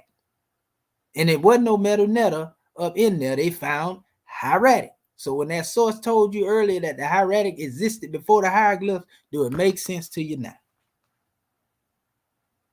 I'll wait, because I ain't making this stuff up. Y'all see this is out there. Now all you got to do is Google what I'm saying and find it yourself. Now, if you choose to let somebody else tell you, you know, that hieroglyphs are older than the hieratic Egyptian language after that, that's on you. It says one document was a diary by the government official Medu. Then I say the beloved. Didn't I just tell you that right there a few minutes ago? Because I can give all this stuff off my head, but if I don't show it to people, they're going to say show it to them. So it says with statistics and administrative details of his work, says Saeed Mahfouz, who co-led in 2013 discovered Medu, led a team of around 40. According to the ministry, the documents also list the revenues transferred from various Egyptian provinces to feed pyramid builders and pay their wages. Why they ain't talking to y'all about this? It says the revenue was written in red and what was paid to the workers will be written in black, says Mahfouz. It gives for every day an account of the work of this crew transporting limestone bricks from the quarries of Tura on the east bank of the Nile. Tura. Sound real familiar, don't it? Especially if they were going back and forth to the Sinai Peninsula. I'm going to have to look into that. See, that's how research come to me. When I hear something like that, I go deep and then I find what I'm looking for. But it pops up just like that. Wasn't thinking about it at the time I read this originally, but it popped up then. So it says the east bank of the Nile to the pyramid of Khufu of Giza Plato, through the Nile and its canals, the ministry said, it said the papyri indicate the highly efficient administrative system during Khufu's reign. You know, so there you go. So I do have links to this information. I just feel like if I put it up there, people should be able to get it. But some people don't like to trust my word. They got to have the actual book to believe me, because for some reason they think I'm lying to them. I'm just making this stuff up. So that's why it take a lot of time when they be like, man, you taking too long, land your plane. I can't give you a straight answer. Because anytime I give you a straight answer, you want a million questions. So I'm trying to give you as a thorough of explanation to you so you can get it. That way I ain't got to be answering all these questions. That's why I try to be thorough about what I'm saying. Not because I just like talking. I wish I can just say it to you and you accept it and just go do your own. But y'all ain't going to do that. You know, you're going to try to make me try to, what it is, they be trying to find a gotcha moment. Because in their mind, they like, this is what they saying. He think I already know it because I've been hearing it all my life, because I'm so punctual with information and I know what I'm talking about. For one, I speak as if I know. So now they want to try to prove that he just talking like he know, but he really don't know. So they more busy trying to do that than listening to the information that I'm bringing. You know, because I have so much information that I speak of a surety with, that when I bring the information, they got what I said. They know exactly what I said, but they're looking for a gotcha moment, and they haven't been able to find that yet. Because when I'm speaking, I'm never speaking from just something I want to talk about and make myself sound good. When I say something, you can believe that I have researched it thoroughly. That's what they fail to understand. That's why when we have a conversation and they be trying to find your gotcha moments, and I hit them with this source material, oh, that ain't a source, you made that up. And this stuff been existing thousands of years before me. You know, so we already know these are logical fallacies. You know, we also know that one is in a state of cognitive dissonance when it comes to dealing with the truth. They're going to keep expecting the same thing, doing the same thing, expecting different results. You know, and that's what it is, bumping their head up, what they call it, insanity. So I told y'all earlier that the papyrus is what it was, right? Now watch this. They got a copy of it right here. And me and the scribes actually went into this portion right here a while back. And this is what we found all this erroneous stuff. And we were using this transcription methodology, you know, and comparing these things, and it come out crazy. Some of that stuff didn't make no sense. The papyrus, the most perfect specimen of hieratic writing of the early period, is celebrated papyrus, which was procured at Thebes. It says by Prissy Diavenes. I told you. That's what it comes up. So the Europeans calling this papyrus Prissy Egyptologists, the ancient Kemites, the ancient Egyptians would be like, what? The papyrus of who? They don't know nothing about it, because it was created since they've been long gone. If you could travel back in time and call this document the papyrus Prissy, the ancient Egyptians don't know what you're talking about, people. Trust me, because this language didn't even exist. French didn't exist back then. So it says, and given by him the Bibliothèque Nationale at Paris, this MS is usually called from the name of the donor, the papyrus Prissy. It was published in the facsimile, by M. Prissy in 1847, and consists of 18 pages of magnificent hieratic writing. It didn't say cursive hieroglyphs, hieratic writing, unusually large, full and firm. The first 2 pages are only a fragment beginning in the middle of a sentence, and are separated from the remainder by a space where the writing has been effaced. The last 16 pages, it says, form another complete work. A statement at the end of the papyrus shows that it is only a copy of the original work, which purports to have been composed by Prince Ptahhotep. So when I told you that this papyrus Princess is the same, Prissy is the same book known as the Book of Ptahhotep, now you got it. Who lived during the reign of Asa. It says a great king during the 5th dynasty. It says the date of the copy cannot positively be determined. See, they're telling you right here, you can't really trust the date. But as the MS was found in the tomb of the 11th dynasty, the copy must be anterior to the Hyksos invasion, and therefore older by many centuries than the time of Moses. Older probably than the date usually assigned to Abraham. So they're telling you that this book is older than 46 or 47 or 4,500 years old, most likely. But this is the date that has been accepted. Now you understand why your brother Commission don't accept them dates as absolute. So it says, while the work itself, if it was really composed, it purports to be about the time of the 5th dynasty and must be regarded, hold up, sorry about that. It says it must be regarded as the most ancient of all existing books. The Book of Ptahhotep. This is also the same teaching that most of your teachings of Islam, you know, can be traced back to, because, you know, we're talking about peace, the teachings of peace. You see, this is why we say that our Islamism come from ancient Kemet, because we're dealing with the teachings of Ptah-hotep. But anyway, that's a whole nother lesson. We ain't going there right now. We're just trying to make it plain. So here's another one. Archaeologists have discovered the world's oldest illustrated book in ancient Egyptian burial site. Now, y'all know if I was presenting this right here in an argument against somebody, the whole discussion would have already been over with by now, right?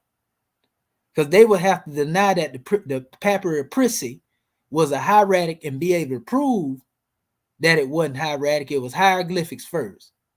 So if you can't prove that the Papyri, if you can't find a version of it in hieroglyphics created by the ancient Egyptian, you already lost the discussion. I wouldn't even have to go through the rest of these slides. That would have been the end of the discussion. And they know what I had for them. If they see this right here, they definitely ain't going to have the discussion with me because they know how it's going to end.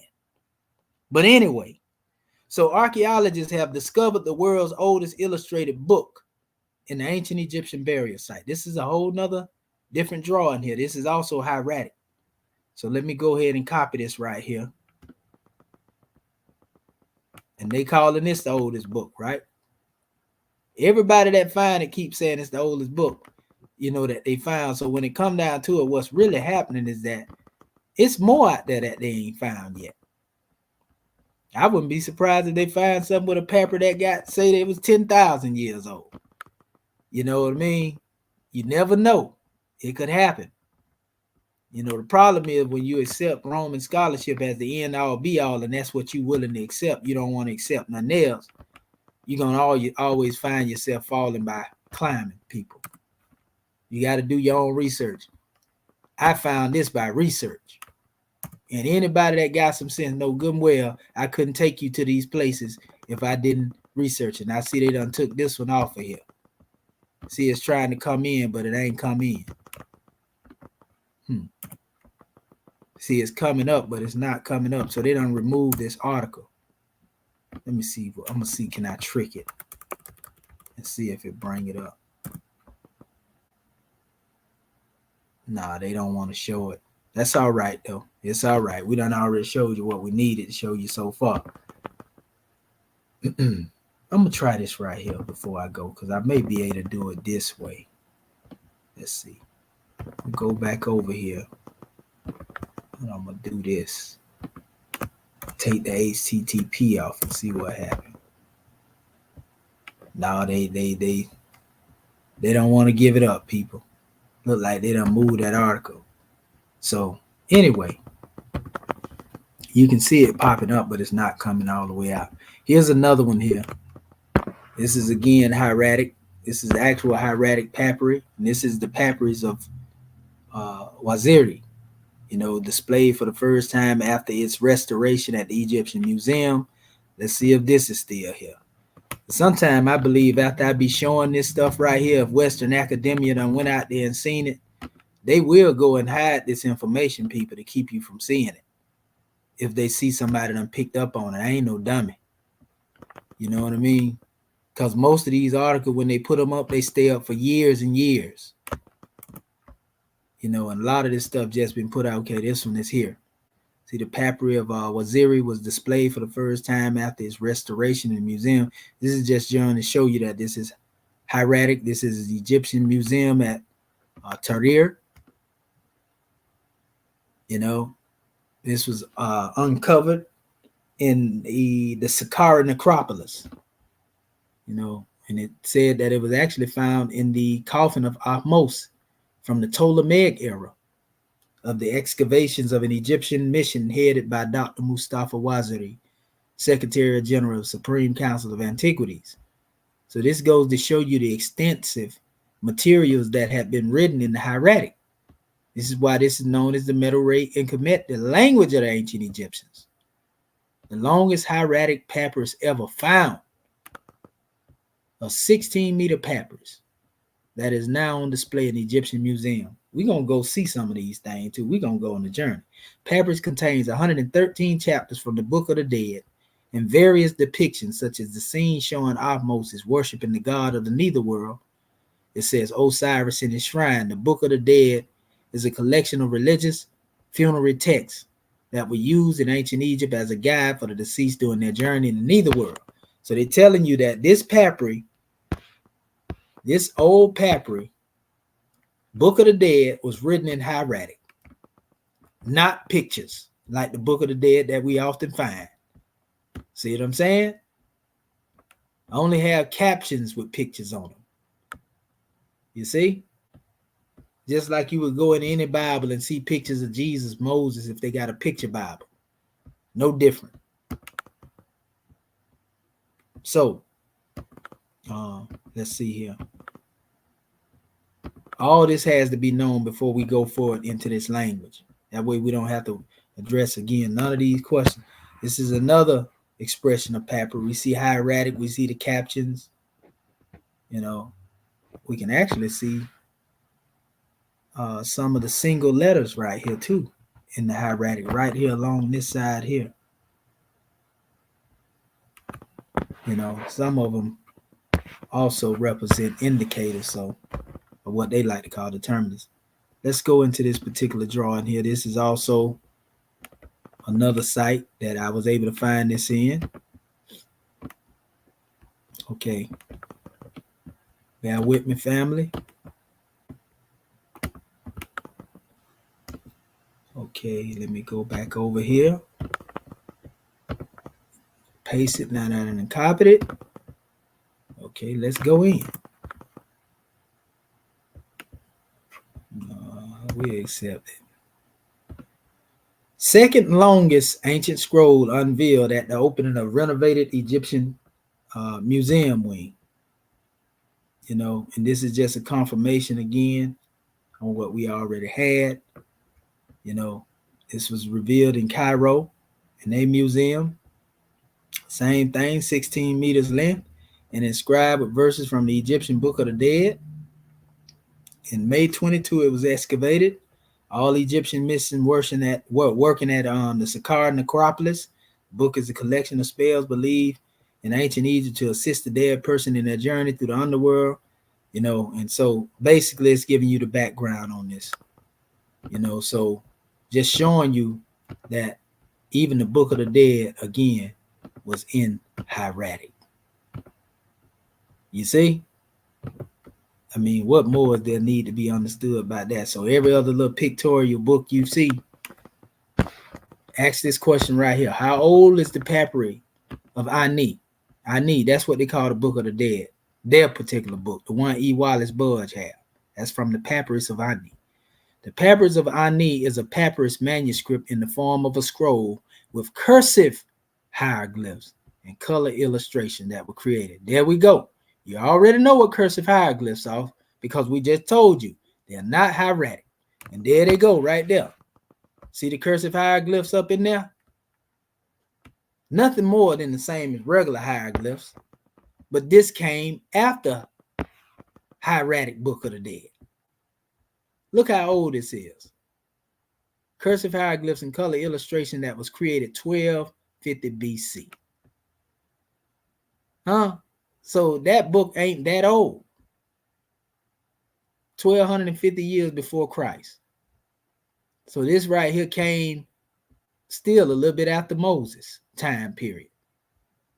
During the 19th dynasty of the New Kingdom of ancient Egypt. See what I'm saying? So here's another one. This is another copy of the Book of the Dead.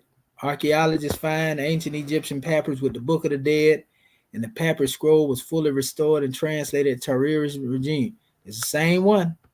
So I don't have to go into that.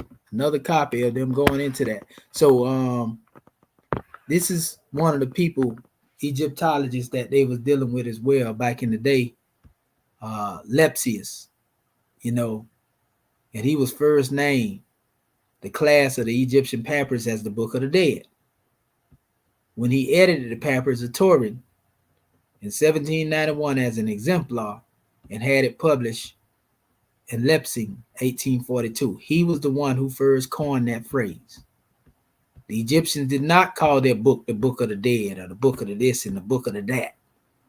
You know, so once you know this stuff right here, you understand what I'm saying. You know, just like in this particular book, you know, you can see them doing the same thing. So yeah, family. Here's one for 240 BC, just 240 years before Christ. You know what I mean? So it ain't old as you think it is.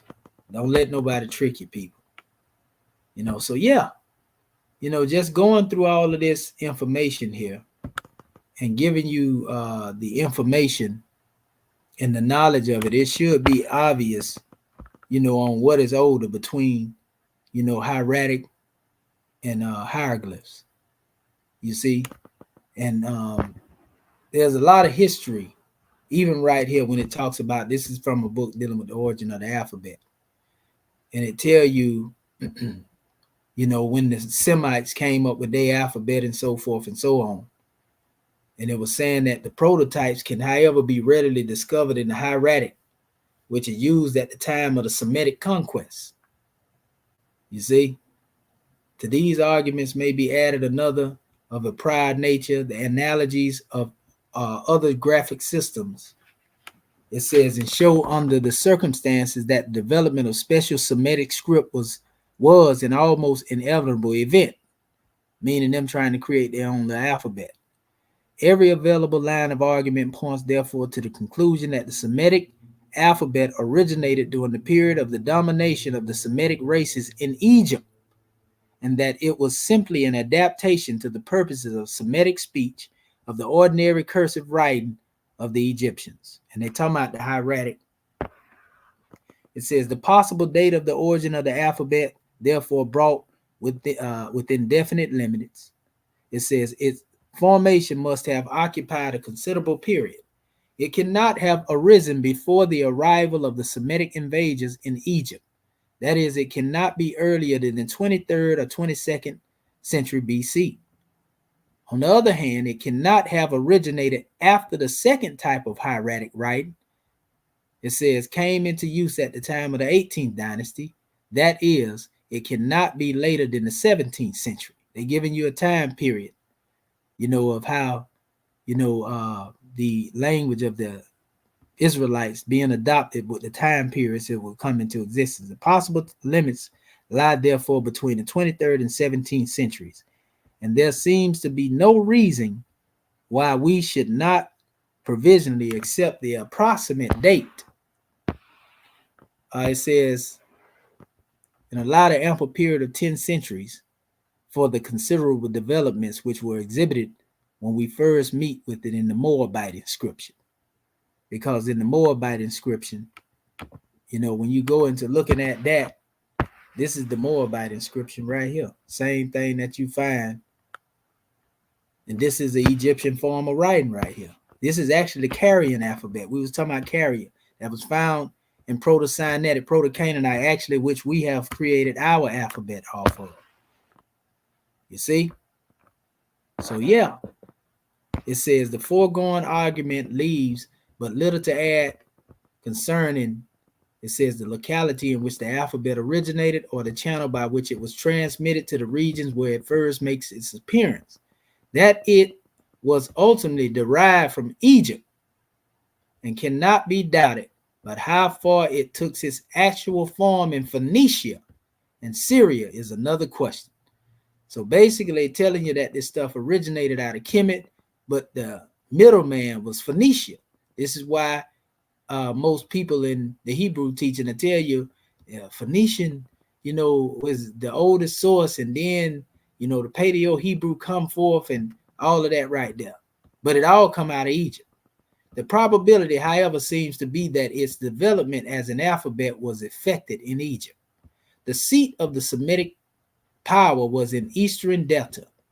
Here in the pastoral borderland between the Bubastic branch of the Nile and the desert, we might reasonably suppose that it originated.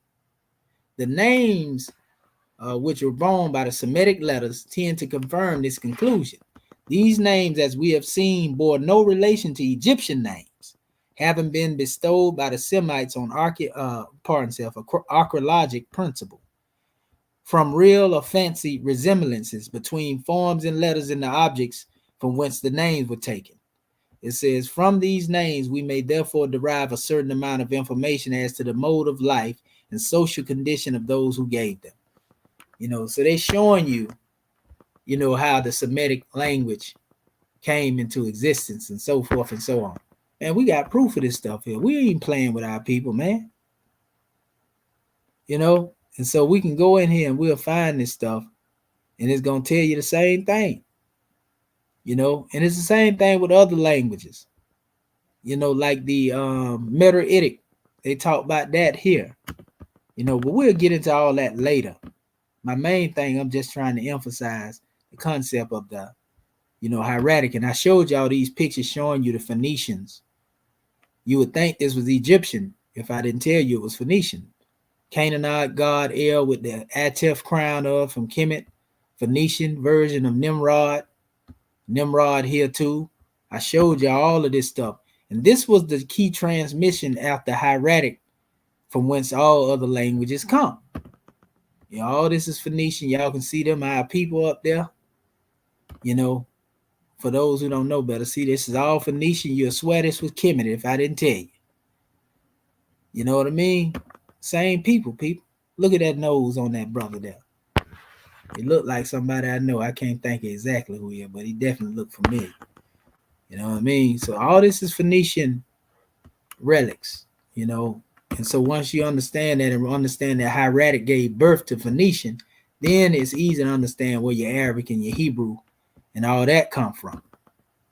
But that's a whole nother lesson we'll get into. This is all Phoenician. Even though you see Heru right there, this is all, even though you see Sekhmet right there, you see Ra right here, this is Phoenician, family.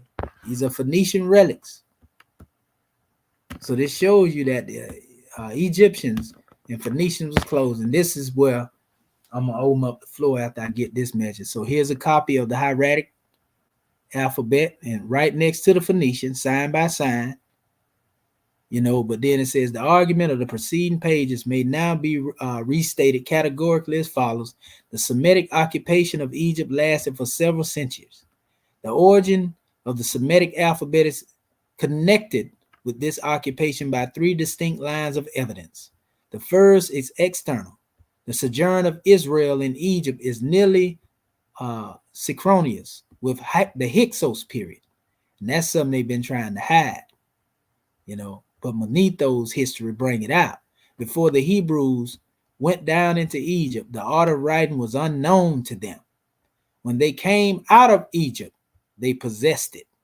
The inference seems clear. It must have been acquired from the kindred races who occupied the delta. The internal evidence points to the same conclusion. The forms of the Semitic letters were not derived from monumental hieroglyphics. This is another source saying the same thing that I just gave y'all earlier, but from cursive hieratic, the Theban hieratic. That right there should kill the whole conversation. You see what I'm saying? Again, if I would have brought this up in a discussion with them people, game over. Game over. And they know it. Some of them seen it because I gave them a little sneak peek. And I shouldn't have did that because that made them, they didn't want to get in the ring after that. And all we trying to do is show the people. This is the book that this information come from, people. The Origin of the Alphabet from Isaac Taylor, an Egyptologist now, an early Egyptologist. Mustafa Gadala often quote Isaac Taylor. Let's see when this book was written, since y'all say that I don't be bringing no sources. Accountment and development of letters. If he say anything in here that contradict that right there, then you don't question what he said because this coming from his book. What I just read to y'all a few minutes ago. And this is actually dealing with the origin of the Semitic alphabet. I told you Google Book got all the books over there. You see that? Look at that. It go through all the history of the languages. This book alone is a book to study. Just one book. Look, it get all type of alphabets in here. Phoenician alphabets, Hebrew alphabets. Isaac Taylor. Mustafa Gadala quote this dude all the time when he come to whooping they behind with the truth. I'm trying to give you the original date. Oh, it was published right here. This was the original date. I want you to see how old this source is. This ain't something that was recent, people. It was recently republished, But the original date is right here, 1883. All you got to do, this is a free portion. This book, this is a whole book too. You can come here, hit them little thing right there. Well, it ain't letting you download this one, but they got them all here. The whole book is here. Look at that. They even got the charts in here where they showing you the comparison between the words and how they come up with their transcription. This is actually one of the charts that I done used a couple of times. See what I'm saying? It's showing you the equivalent to the Semitic letters. And notice what they have right here, right? We got hieroglyphic. Just told you that the hieroglyphic didn't give birth to hieratic, so don't even think that. They just got them put side by side because that's how the Europeans started trying to say they were transcribed. So the hieroglyphics existed as pictures. So right here, this is Phoenician coming out of the hieratic and then the Greek. So they've been calling this ancient Greek or Koine Greek or whatever you want to call it, but no, Greek derived from Phoenician. Then come your Roman and your Hebrew, and they connecting them to the same thing.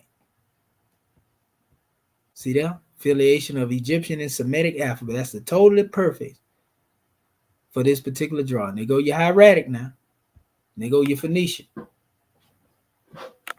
So in this book, they go your source. If you want it, there you go. You want to know where I got some of this information from, right? So here is another drawing I have here that shows you the origin and evolution. And notice they have it in the right order here. Actually, they have hieratic, Egyptian, then they have Phoenicians, then they have Hebrew. So when they call this Paleo-Hebrew and all that, that's the name that the Hebrews given. This is what we call Masoretic text, actually. This is new. This is actually more modern than you think. Yiddish. Then you got Syriac, as well. And they go all the way over here to where you get into even the English characters. You know what I mean? So this is an accurate chart if you want to look at the evolution of how these alphabets came into being, as opposed to the other garbage they had been talking about. So again, this is Semitic Vintage Engraved Illustration Dictionary of Words. And this was from Larive and Fleury in 1895. That's the source for that family. Right? So I got more and more. These are just charts showing you how they come up with it. The Hebrews came up with their app. And we went over this in our last class, so we don't have to reiterate this. All of these are different charts, though, that are depicting certain measures and showing you where these things come from. Again, notice you see hieratic, Phoenician, the Moabite stone, like I showed y'all earlier with the Egyptian, and then it comes to Phoenician, then the Hebrew evolve out of that. You see what I'm saying? All these charts here that follow this is basically saying the same thing. Hieratic right here. See how they got Greek alphabet? They want to put that out front. They know good and well no Greek shouldn't. You got to put this stuff in order. Greek should be the last on the list. Hieratic signs, Phoenician alphabet, Greek alphabet, hieratic sign. You know what I mean? And that's actually supposed to be stacked on top of each other, two parts of the list. But okay. Hieratic. Before we go into the hieratic, we got to show you that it's older. That way we ain't got to worry about the argument no more. You know what I mean? As we move forward, we ain't got to answer them questions.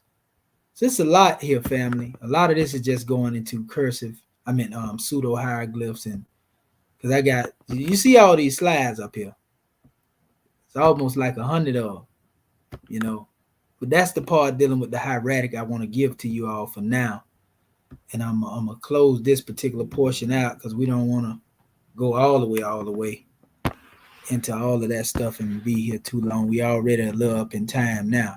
So I created this actual chart and put everything in order because I couldn't really find them at the time. And so I was careful about this. And so we'll get into it later I was supposed to have a discussion with the brother Smash, which also it never unfolded. So, I corrected all of that and put all this stuff in here with the proper sounds. So we would have our own hieratic chart to work with. We had given it to the Scribes a long time ago. We understand that a lot of pictorials were transcribed, from these letters. So we reverse engineer these pictures back to letters and place them in their proper perspective. You should be dealing with the hieratic, not pictures. So if you see us dealing with this, we deal with a process of reverse engineering it back to its original form, and then we go into a decipherment of the hieratic documents. Because that's where Mustafa Gadala said they had tried to hide things from our people. They tried to hide it, but we found it. So yeah, it's a whole bunch of stuff in here that we have. Let me go here. We getting ready to open up. I actually had, this was actually when I was dealing with some of the reverse engineering and scribing.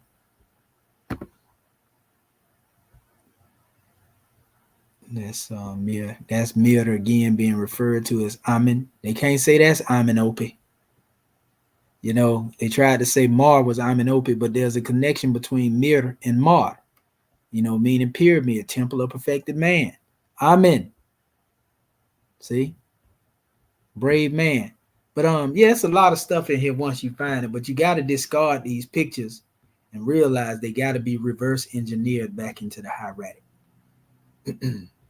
That was the hidden aspect of things. So let me go over here.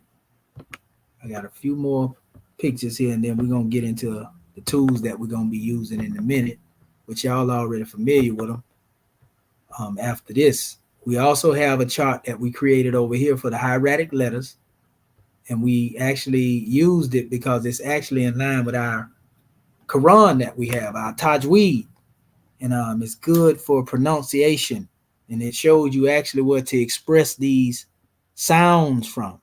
Because we know Egyptian, evolved later into what they like to call Egyptian Arabic, or Arabic in general. Arabic ain't nothing but really Egyptian in its original state.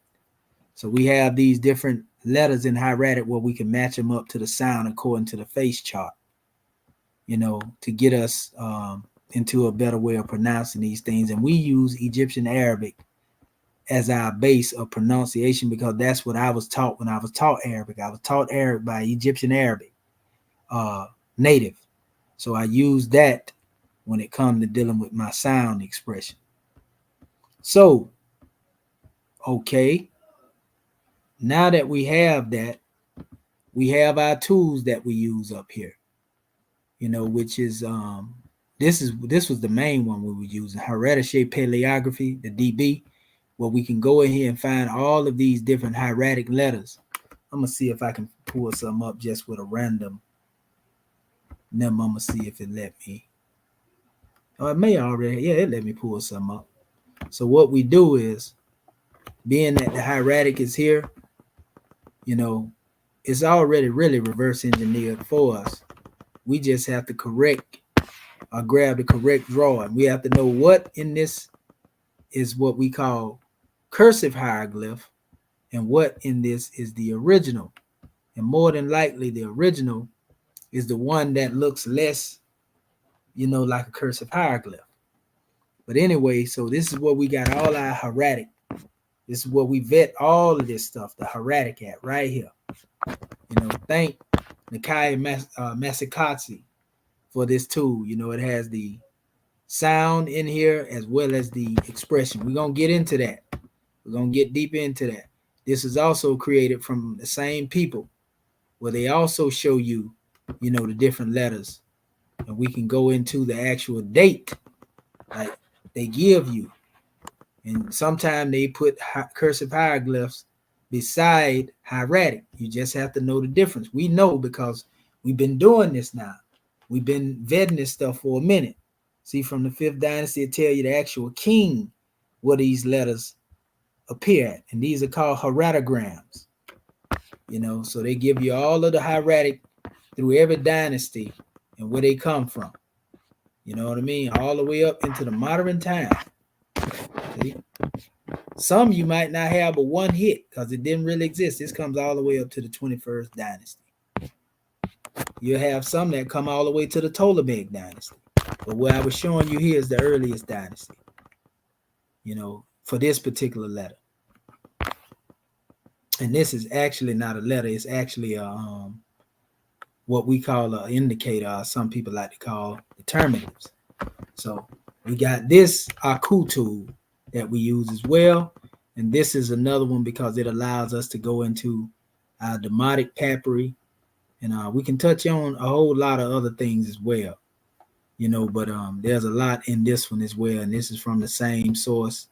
This is demotic paleographical database project, which we'll go into after the hieratic, you know, but what we will be going into, just to refresh our people, one of the best sources that we have here is this document, the Poe document, you know, the writing of a skillful scribe, because this will refresh our memories.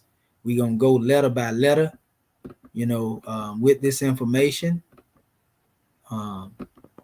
and just to wake ourselves back up, you know, into dealing with it. And we got a couple of different measures here and a lot of ground to cover. You know, as you can see here, this is the transcription. That's what we're going to call that from now on, so that you know this is the original. See, transcription, then you have the transliteration. So we are trying to omit the transcription and deal solely with the hieratic or the hieratogram and the transliteration. You know, that's what we are training our brains, you know, to be able to demonstrate. But we got to unwire that other garbage, you know, and remove the transcription out of there, you know, and deal with it as it is, so to speak. And then you would be dealing with the Medu and Kemet, the language of the Egyptians. So, you know, they got it letter for letter here. And of course, you know, they're going to put their little symbols on the side of it to try to make it seem like what it ain't, but we know better. So we're going to go further into this, and I give our scribes the measure, but right now we're going to open up the floor so that we can hear from our scribes and see what it is that our family have to say, you know, and bring forth. So at this time, we're going to call forth our National Grand Secretary of the State, Sister Shepsut Rakat Ma'at Anpu, Tutankhamun Bey. Islam, you there, Goddess and Queen? Close as a thought. Gratitude. A gratitude. Woo! I tell you, Dr. Shahid, having already risen, giving praise and honor where due. This has been a grand class as always, and much gratitude to you for bringing forth the hieratic. Us recognizing the fact that hieratic is definitely not hieroglyphics. The time frame, dealing with the breakdown of the dates, and we recognize that that's variable as well. But you know, for me, the main thing that I got out of this was in reference to you cannot have enough source materials, because and the further you go back, you see the truer to form that it is, depending on which author is doing the writing of the particular book. But when you put together with it the archaeological, you know, the metaphysical, and dealing with just the difference between recognizing hieroglyphics or dealing with people, places, and things, formulas, metaphysical aspects, and things of that nature, science, versus the hieratic, which was there first. And then when it spoke about that, they were there around the same period of time, but that they had different purposes. Now you can comprehend that, you know, and when you get down to the actual blueprint, and what is the form that it was in, then this is where reason, logic, and deduction comes in. And when you immerse yourself in this, then you be what you know. So therefore, when someone comes, you know, off the wall about that's not important, or this is what Rome says, or this is Champollion's demonstration, you already are able to discern truth and falsehood. And it is a beautiful demonstration to be able to look back at the what our ancestors have brought forth, you know, and this is such a beautiful demonstration. I'm just eager to go back into it with all that we have reviewed with another insight to it, to gather and glean even more from it. So this is just a grand measure, grand class.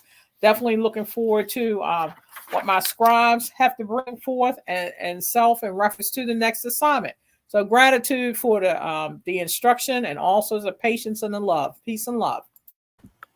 Islam and peace and love to you as well, Scribes. We give honors to you for all you do.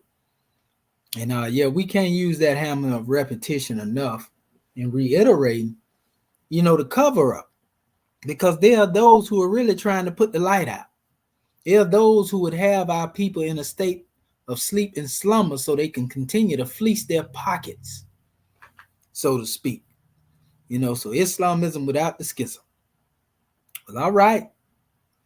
Well, let us go to our Grand National Chairman, Dr. Akin Pert M. Heru, Tutankhamun Bey. Islam, you there, Grand Man? Yeah, he's on a mission right now, Dr. Shaheed. Gratitude. Okay, gratitude. Well, praise be to Allah. We already know, it's a grand measure. Well, all right.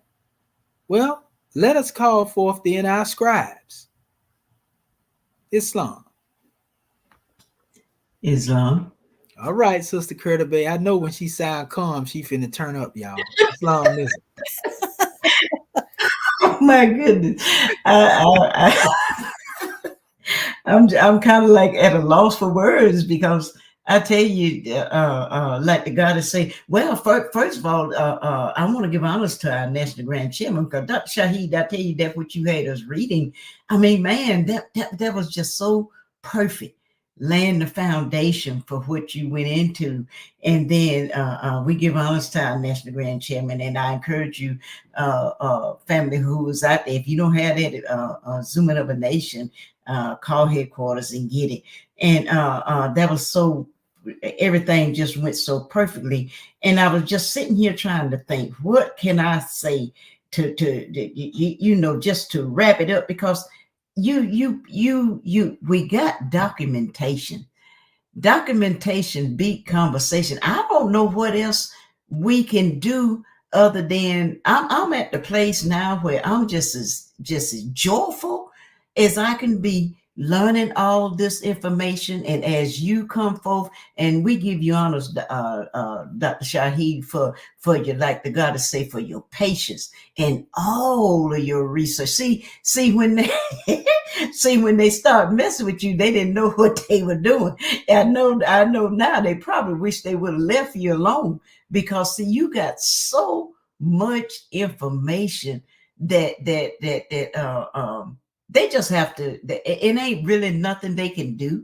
And for those of us who want to know and who really want to learn, I encourage you to continue to stay with the classes and listen to the playbacks. Go back and listen to the playbacks, because I love the hammer of repetition. When we first went over all this stuff and the tools that you have given us, I remember that Akutu, all those different tools and things of that nature. I remember, having to get used to all that. And then too, family, when you think about the people that you're dealing with, these are the people that thought that the earth was flat. You got to realize that Alexander the Greek, if you don't understand that Alexander the Greek, like we read in the Zooming of a Nation, Alexander the Greek went in there and stole all that. So what he didn't destroy and all of this, they went in there and stole all that stuff. Like our chairman said, it took them over 1,000 some years to conquer us. And if you can't accept that, well, we might be beating a dead horse, but you got to realize we were the first ones here. We the ones circumnavigated this whole planet. I mean, even before they came into existence, these people thought that they'd go so far and they would fall off the planet. That's who you putting your trust in. But as they continue to conquer us and weed us out and take a full hold, So all you have is his story. And now the truth is being revealed. You just gonna have to open up your mind. I mean, I don't know what else we can do for you. We showing you everything. You do your research. What just do your research is what I can say. And like we've been saying, our ancestors, you talking about the book of the dead, and I think it was the book of coming forth by day and by night or something. Our ancestors don't know nothing about no book of this or book of that. Oh, family, it's just I prophesy if I can just get you to think. I just don't. If you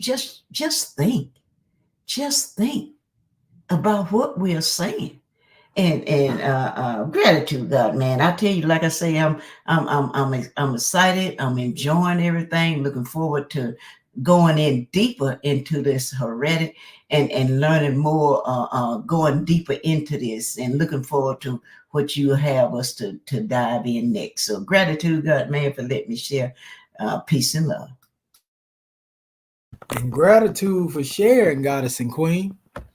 Grand draw and peace and love. Well, all right. I know our other two scribe, they ready. Islam. Islam, brother Bati Bey. Islam. Roll your sleeves and your pant leg up, brother. I never roll them down.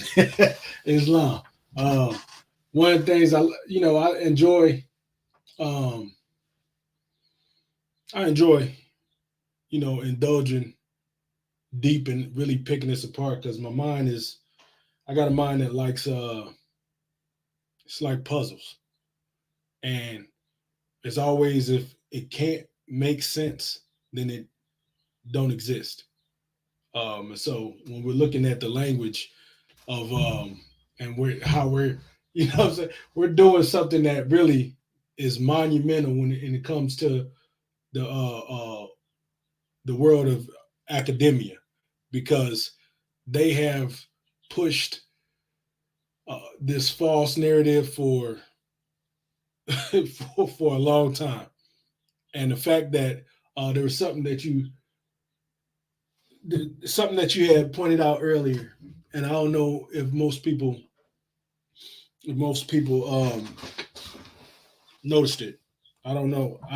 It just came to me though that if they have a symbol that can't be translated, that means they don't know what they're doing. True translation, you're going to get it. You're going to be able to take it from step by step, letter by letter, and you're going to be able to translate it. Just like you could translate the, than, they, them, their. You're going to be able to translate those words. You're going to be able to understand how that goes. You're going to be able to define it, and there's not going to be no discrepancies in that transliteration. And so you notice that they had gaps and question marks on Champolion's his interpretation. And so right then and there should let us know that there was no possible way for them to have properly translated the information of what they think they know. And then that we should have questioned everything after that.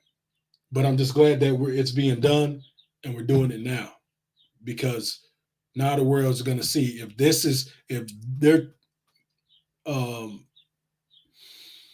they're pushing this as a false narrative, where else are these false narratives being pushed at? And why we can't rely on Western academia to educate us, we have to do it ourselves. And with that, leaves a coming pieces. And Islamism, brother, powerful. Like Denjani said, they messed up. If they would have just left ones alone, they'd have been able to bask in the sun of their own ignorance. When it come down to it, when we look at it from that aspect alone, and we understand that the way we vet our words, for example, all we got to do is go through other languages, because we know everything come from Kemet. So all we got to do is look at the child. And through that particular measure, we take them right back. But they done come up with some stuff that they done just made up some of. At least E. Wallace Budge had the honesty of being able to say he was just demonstrating guesswork. Islam. Gratitude, Brother Bati Bay, for that drawing. Powerful mention. Well, all right. We got our brother Marvin Nathaniel Edwards Bay there. Islam, grand man, what have you to say? Islam, gratitude for calling me. It's Dr. Marvin Edwards Bay out of Texas. Rising, giving all praise to the great God of Allah, highest honor to his prophet. Give honors to our theocratic government, our North American government. Give honors to our Act 1. Give honors to this class. Give honors to you, Dr. Shedu Amenti Amohezi Septuel, for all of your due diligence. I mean, and everything that's Moorish. And give honors to the scribes on the panel, and also those in the, say, audience or the extended class. I put it like that.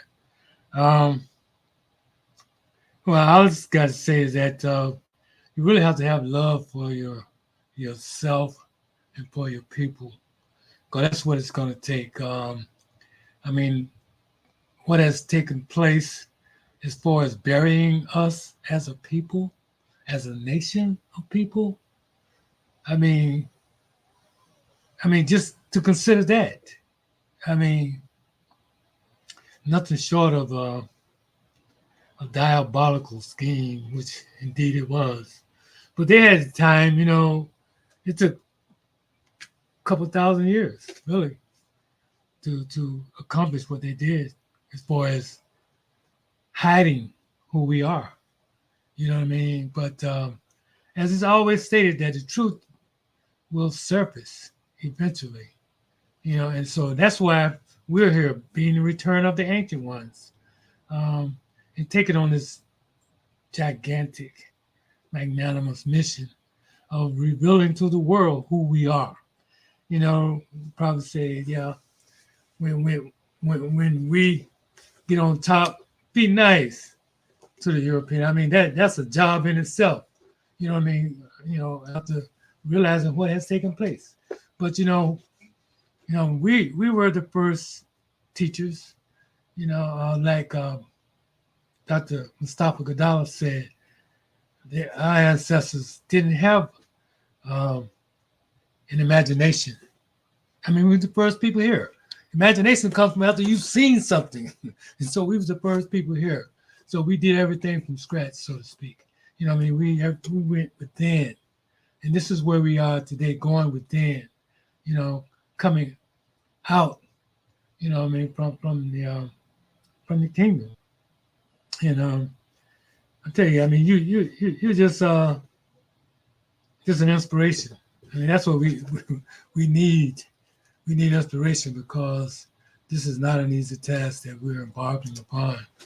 But you can see a light at the end of the tunnel.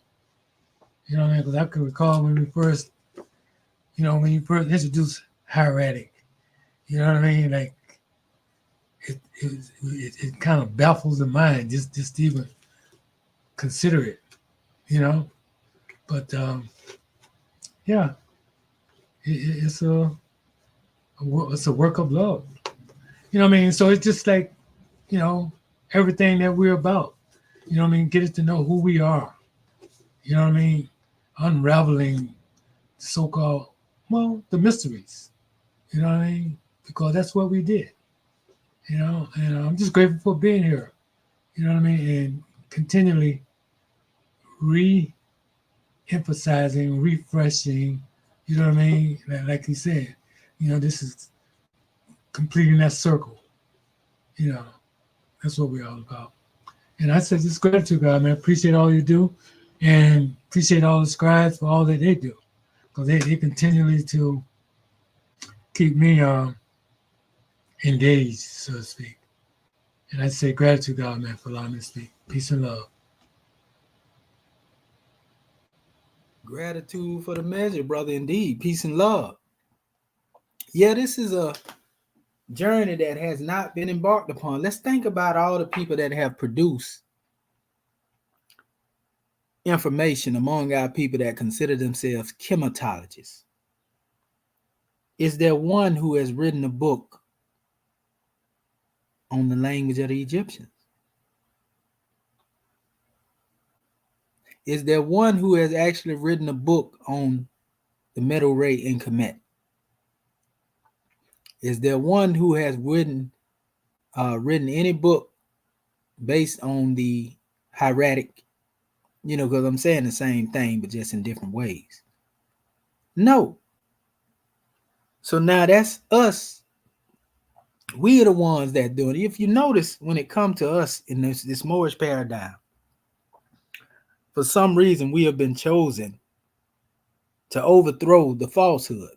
See, our chairman, coming from the lineage of the prophet, being taught directly through the line of the adepts, being the last adept to make us adepts, and Swift Angel. See, our chairman, his task was to expose, that NBCdom, and show our people, that they were not Negro, black, and color. Just like our prophet said, he supported our prophet in that, proved it to them, showed them that we've been denationalized, kidnapped, run amok, led astray, showed us that we need our own government, because this the only thing our people wasn't addressing. They would sleep behind the wheel. They wasn't thinking about no government. They were thinking what next NGO that they can create. But our chairman came forth and brought the truth, and they tried to go in opposition to it. And here we go, coming this new era in time, us as scribes, now we are supporting our chairman, just like he supported the prophet. We supporting the prophet in the same breath. And we have brought forth, proofs of everything we said. Now we are overthrowing the paradigm of Western Freemasonry.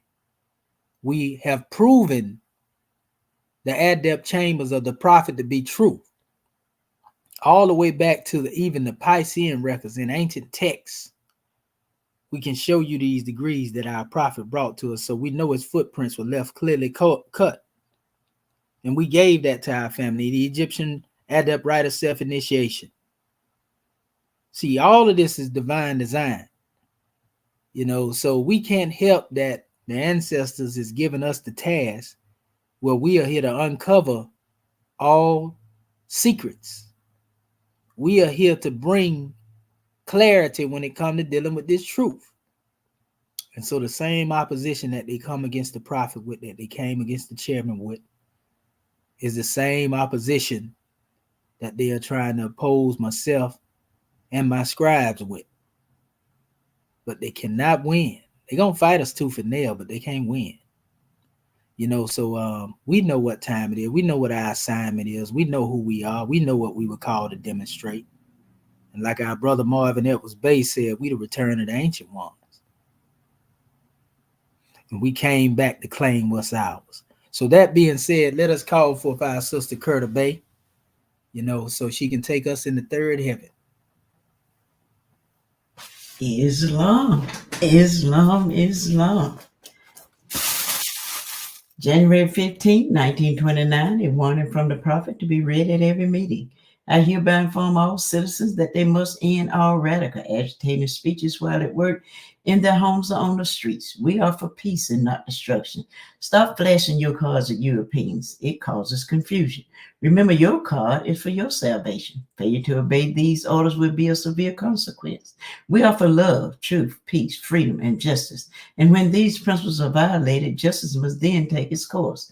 Any citizen or group of citizens who hold malicious feelings toward the government or the prophet or violates the divine covenant of the Moorish movement will receive their reward from Allah for their unjust deeds.